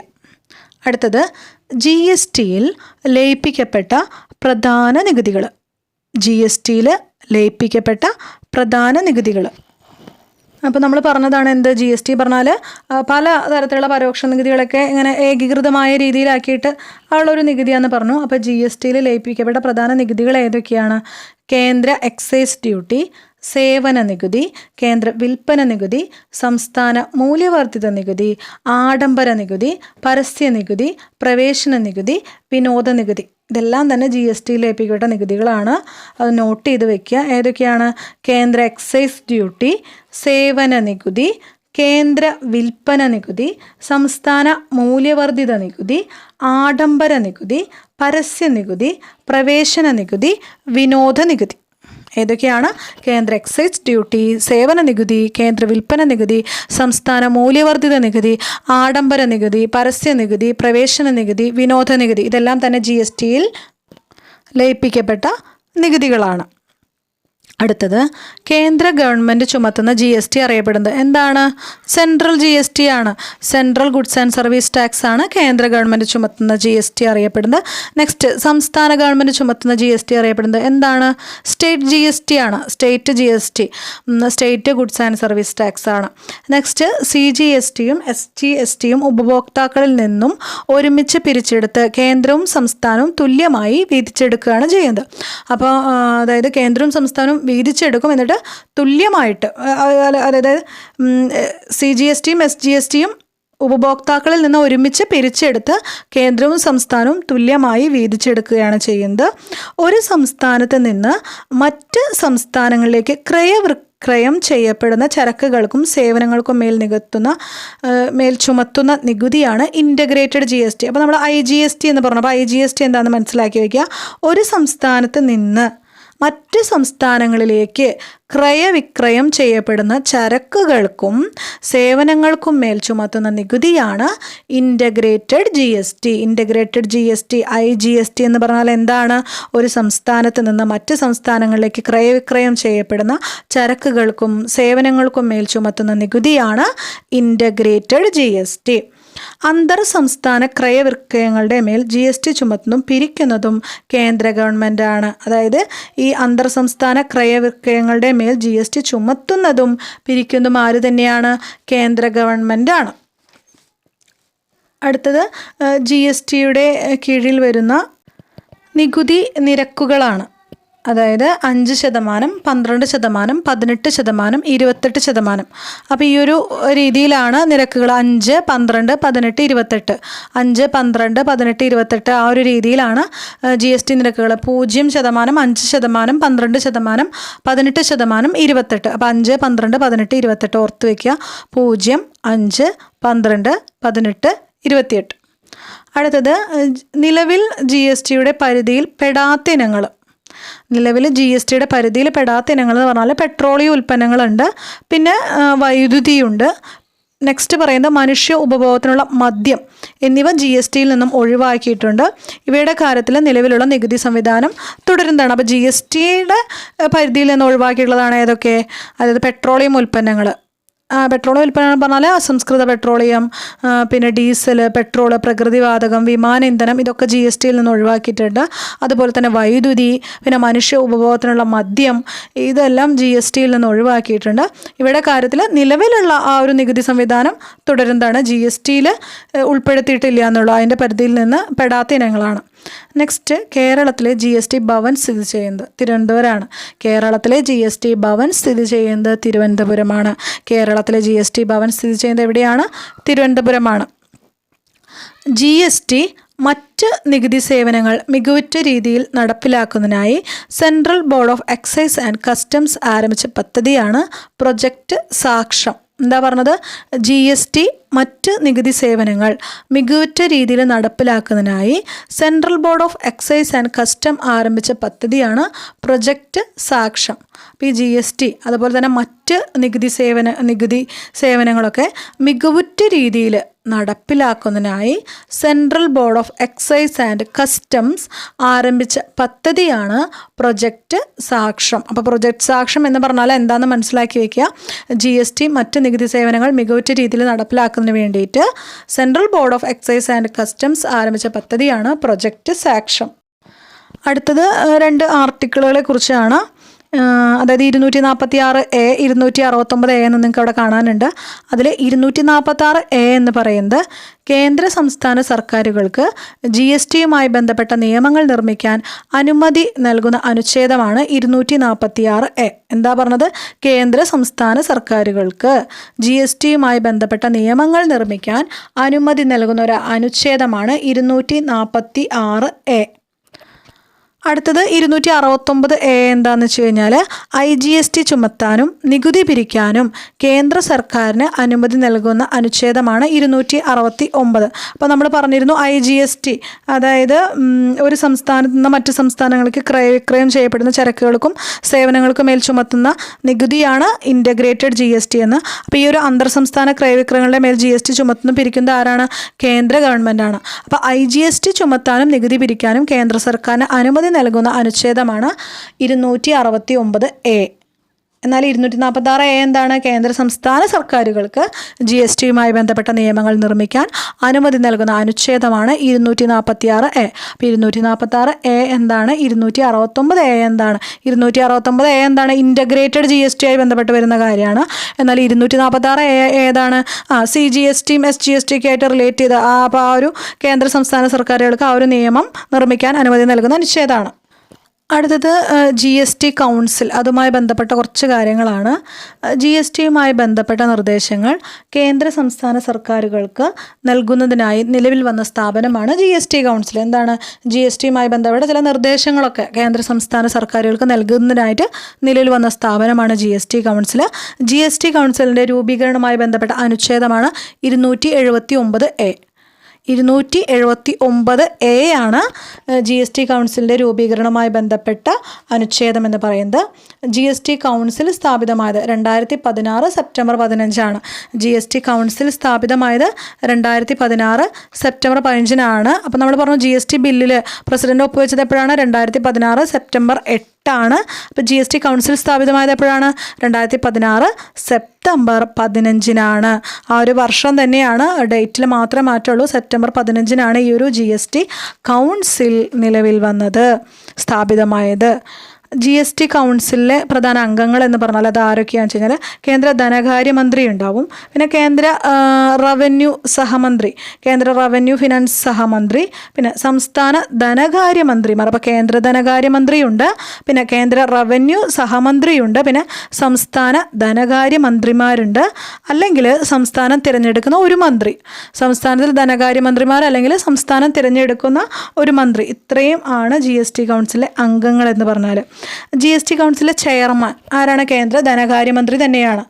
അപ്പോൾ GST കൗൺസിലിലെ ചെയർമാൻ കേന്ദ്ര ധനകാര്യമന്ത്രിയാണ്. നിലവിൽ നിർമ്മല സീതാരാമനാണ് GST കൗൺസിലിലെ ചെയർമാൻ. അപ്പോൾ ഒരു GST കൗൺസിലിലെ ചെയർമാൻ ആരാണ്? കേന്ദ്ര ധനകാര്യമന്ത്രിയാണ്. നിലവിൽ നിർമ്മല സീതാരാമനാണ്. GST കൗൺസിലിലെ ചെയർമാൻ ആരാണ്? കേന്ദ്ര ധനകാര്യമന്ത്രി. നിലവിലത് നിർമ്മല സീതാരാമനാണ്. ഇനി ഈ ഒരു GST സമിതി നൽകുന്ന ശുപാർശകൾ എന്ന് പറഞ്ഞാൽ ഞാൻ ജസ്റ്റ് ഒന്ന് പറയണേ ഉള്ളൂ. GSTയിൽ ലയിപ്പിക്കേണ്ട നികുതികൾ, സെസ്സുകൾ, സർചാർജുകൾ, GST പരിധിയിൽ വരുത്തേണ്ടതും ഒഴിവാക്കേണ്ടതുമായ ചരക്കുകളും സേവനങ്ങളും, നികുതി നിരക്കുകൾ നിശ്ചയിക്കൽ. അതായത് ഈ ഒരു GST സമിതി നൽകുന്ന ചില ശുപാർശകളാണ്. എന്താ പറഞ്ഞത്? GSTയിൽ ലയിപ്പിക്കേണ്ട നികുതികളും സെസ്സുകൾ, സർചാർജുകൾ എന്നിവ, GST പരിധിയിൽ വരുത്തേണ്ടതും ഒഴിവാക്കേണ്ടതുമായ ചരക്കുകളും സേവനങ്ങളും, നികുതി നിരക്കുകൾ നിശ്ചയിക്കൽ. അപ്പോൾ നമ്മൾ ആ നിരക്കുകളെ പറഞ്ഞിരുന്നല്ലേ, 0, 5, 12, 18. അപ്പോൾ ഓരോന്നിനും എത്ര ശതമാനത്തിലാണ് ആ ഒരു നികുതി ഏർപ്പെടുത്തേണ്ടത് എന്നുള്ളതൊക്കെയാണ്. പിന്നെ ഒഴിവാക്കപ്പെട്ടിരിക്കുന്ന ചരക്കുകളും സേവനങ്ങളും GSTയിൽ ഉൾപ്പെടുത്തേണ്ട സമയം. അപ്പോൾ നമ്മൾ പറഞ്ഞു കുറച്ച്, അതായത് പെട്രോളിയം ഉൽപ്പന്നങ്ങളും അതുപോലെ തന്നെ മദ്യം, വൈദ്യുതി അതൊക്കെ GSTയിൽ നിന്ന് ഒഴിവാക്കിയിട്ടുണ്ട്. അപ്പോൾ ഈ ഒഴിവാക്കപ്പെട്ടിരിക്കുന്ന ചരക്കുകളും സേവനങ്ങളും GSTയിൽ ഉൾപ്പെടുത്തേണ്ട ആ ഒരു സമയം. പിന്നെ മൊത്തം വിറ്റുവരവിൻ്റെ അടിസ്ഥാനത്തിലുള്ള നികുതി ഒഴിവിൻ്റെ പരിധി നിശ്ചയിക്കൽ. ഇനി നമ്മൾ പഠിക്കാൻ പോകുന്നത് ഇന്ത്യയിലെ നികുതി ഇതര വരുമാന മാർഗ്ഗങ്ങളാണ്. അപ്പോൾ നമ്മൾ തുടക്കത്തിലേ പറഞ്ഞിട്ടുണ്ട് ഗവൺമെൻറ്റിന് നികുതിയിൽ നിന്നും അല്ലാതെയും വരുമാനം ലഭിക്കുന്നുണ്ടെന്ന്. അപ്പോൾ നികുതിയിൽ നിന്ന് അല്ലാതെ ലഭിക്കുന്ന ആ വരുമാന മാർഗ്ഗങ്ങളാണ് ഫീസ്, അതുപോലെ തന്നെ ഫൈനുകളും പെനാൽറ്റികളും, ഗ്രാൻഡ്, പലിശ, ലാഭം. ഇനിയിപ്പോൾ എന്താണ് ഈ ഫീസ്? ആ ഒരു കാര്യങ്ങളൊക്കെ ജസ്റ്റ് ഒന്ന് പറഞ്ഞപ്പോൾ ഒന്ന് മനസ്സിലാക്കി വെച്ചാൽ മതി. അപ്പോൾ നികുതി ഏതര വരുമാന മാർഗ്ഗങ്ങളാണ് fees, fees, fine, penalty, grant, പലിശ, ലാഭം. അതിൽ ഫീസ് എന്ന് പറഞ്ഞാൽ സർക്കാർ സേവനങ്ങൾക്കുള്ള പ്രതിഫലമായി ഈടാക്കുന്നതാണ് ഫീസ്. അതായത് ലൈസൻസ് ഫീസ്, രജിസ്ട്രേഷൻ ഫീസ് മുതലായവ ഉദാഹരണമാണ് ഫീസുകൾക്ക്. പിന്നെ ഫൈനുകളും പെനാൽറ്റികളും എന്ന് പറഞ്ഞാൽ നിയമം ലംഘിക്കുന്നതിന് നൽകുന്ന ശിക്ഷയാണ് ഫൈനുകളും പെനാൽറ്റികളും. നമുക്കറിയാം അല്ലേ, ട്രാഫിക് നിയമങ്ങൾ പാലിച്ചില്ലെങ്കിൽ അതുപോലെ മറ്റു രീതിയിലുള്ള ആ നിയമലംഘനം നടത്തി കഴിഞ്ഞാൽ വരുന്ന പെനാൽറ്റികളും ഫൈനുകളൊക്കെയാണ്. ദെൻ നെക്സ്റ്റ് ഗ്രാൻഡ് എന്താണ്? ഒരു സർക്കാർ മറ്റൊരു സർക്കാരിന് നൽകുന്ന സാമ്പത്തിക സഹായമാണ് ഗ്രാൻറ്റുകൾ. ഉദാഹരണമായി കേന്ദ്ര സംസ്ഥാന സർക്കാരുകൾ തദ്ദേശ സ്വയംഭരണ സർക്കാരുകൾക്ക് നൽകുന്ന ഗ്രാൻറ്റുകൾ. അവ ചില ഗ്രാൻറ്റ് പാസ്സാവുന്നതൊക്കെ നമ്മൾ കേട്ടിട്ടുണ്ട്. അപ്പോൾ കേന്ദ്ര സർക്കാരുകൾ സംസ്ഥാനങ്ങൾക്കൊക്കെ അതേപോലെ തദ്ദേശ സ്വയംഭരണ സർക്കാരുകൾക്കൊക്കെ നൽകുന്ന അതാണ് എന്ത് ഗ്രാൻഡ് എന്ന് പറയുന്നത്. നെക്സ്റ്റ് പലിശയാണ്. സർക്കാർ വിവിധ സംരംഭങ്ങൾക്കും ഏജൻസികൾക്കും രാജ്യങ്ങൾക്കും നൽകുന്ന വായ്പകൾക്ക് പലിശ ലഭിക്കുന്നു അല്ലേ. മറ്റേ ലോണുകളൊക്കെ മറ്റ് രാജ്യങ്ങൾക്ക് കൊടുക്കുമ്പോൾ അതിൽ നിന്ന് നമുക്ക് ഒരു ഇൻട്രസ്റ്റ് ലഭിക്കുന്നുണ്ട്, അതാണ് പലിശ എന്ന് പറഞ്ഞാൽ. നെക്സ്റ്റ് ലാഭം എന്ന് പറഞ്ഞാൽ എന്താണ്? സർക്കാർ നടത്തുന്ന സംരംഭങ്ങളിൽ നിന്നുള്ള വരുമാനമാണ് ലാഭം. അപ്പോൾ സർക്കാർ ഒത്തിരി സംരംഭങ്ങൾ നടത്തുന്നുണ്ട്, ഇപ്പോൾ റെയിൽവേ പോലെയുള്ള. അപ്പോൾ അതിൽ നിന്നൊക്കെ അപ്പോൾ ഇന്ത്യയിൽ റെയിൽവേയിൽ നിന്നുള്ള ലാഭം അല്ലേ ഒരു ഉദാഹരണമാണ് അതിന്. അപ്പോൾ സർക്കാർ നടത്തുന്ന സംരംഭങ്ങളിൽ നിന്നുള്ള വരുമാനമാണ് ലാഭം. അപ്പോൾ ഇത്രയും കാര്യങ്ങളാണ് ഞാൻ ഈ ഒരു ക്ലാസ്സിൽ ഉൾക്കൊള്ളിക്കുന്നത്. ഇനി ഇതുമായി റിലേറ്റ് ചെയ്ത് വരുന്ന പൊതുചെലവ്, അതുപോലെ തന്നെ ബജറ്റ്, അതിനൊക്കെ ആയിട്ടൊരു ക്ലാസ് ഞാൻ നെക്സ്റ്റ് ഒരു ക്ലാസ് ചെയ്യും. അപ്പോൾ അതും കൂടെ കാണുക, ഇമ്പോർട്ടൻ്റ് ആണ്. പ്രത്യേകിച്ച് LDC അതുപോലെ HSC സോഷ്യൽ സയൻസുകാർക്കൊക്കെ ഇമ്പോർട്ടൻ്റ് ആയിട്ടൊരു ക്ലാസ്സാണ്. അപ്പോൾ നമ്മുടെ ക്ലാസ് കുറച്ച് ലോങ് ആണ്, എങ്കിലും നിങ്ങളത് സ്പ്ലിറ്റ് ചെയ്തിട്ടോ ഏതെങ്കിലുമൊക്കെ രീതിയിൽ കേൾക്കുക, നോട്ടൊക്കെ കുറിച്ചെടുക്കുക, നന്നായി പഠിക്കുക. പിന്നെ നിങ്ങൾ ചാനൽ ആദ്യമായിട്ടാണ് കാണുന്നതെങ്കിൽ തീർച്ചയായിട്ടും സബ്സ്ക്രൈബ് ചെയ്യുക. നമ്മൾ PSCയുമായി റിലേറ്റ് ചെയ്ത് വരുന്ന പരീക്ഷകളുടെ ക്ലാസ്സുകൾ ഒത്തിരി ഈ ഒരു ചാനലിൽ തന്നെ ചെയ്തിട്ടുണ്ട്. വരുന്ന ക്ലാസ്സുകളിലും ഒത്തിരി PSC റിലേറ്റഡ് വീഡിയോസ് ഉണ്ടായിരിക്കും. അതുപോലെ തന്നെ കേട്ടറ്റിൻ്റെ ആയാലും ഒത്തിരി വീഡിയോസ് നമ്മൾ ചെയ്തിട്ടുണ്ട്, പ്രത്യേകിച്ച് കേട്ടറ്റ് സോഷ്യൽ സയൻസുകാർക്ക്. അതുപോലെ നിങ്ങൾക്ക് ക്ലാസ് ഇഷ്ടമായാൽ ഒന്ന് കമൻറ്റ് ചെയ്യുക, ലൈക്ക് ചെയ്യുക. അങ്ങനെയൊക്കെ നിങ്ങൾ ചെയ്യുമ്പോഴാണ് നമ്മുടെ ഈ ഒരു ചാനൽ യൂട്യൂബ് തന്നെ ഒന്ന് സജഷൻ ചെയ്യുള്ളൂ, മറ്റ് ഉള്ളവരിലേക്കൊക്കെ ഒന്ന് എത്തുകയുള്ളൂ. അപ്പോൾ നിങ്ങൾ അങ്ങനെ ഒന്ന് സപ്പോർട്ട് ചെയ്യുക. അപ്പോൾ എല്ലാവരും നന്നായി പഠിക്കുക. എല്ലാ പ്രിയ സുഹൃത്തുക്കൾക്കും ശുഭഭാവി നേരുന്നു. എല്ലാവരെയും ഈശ്വരൻ അനുഗ്രഹിക്കട്ടെ എന്ന് ആശംസിക്കുന്നു. താങ്ക്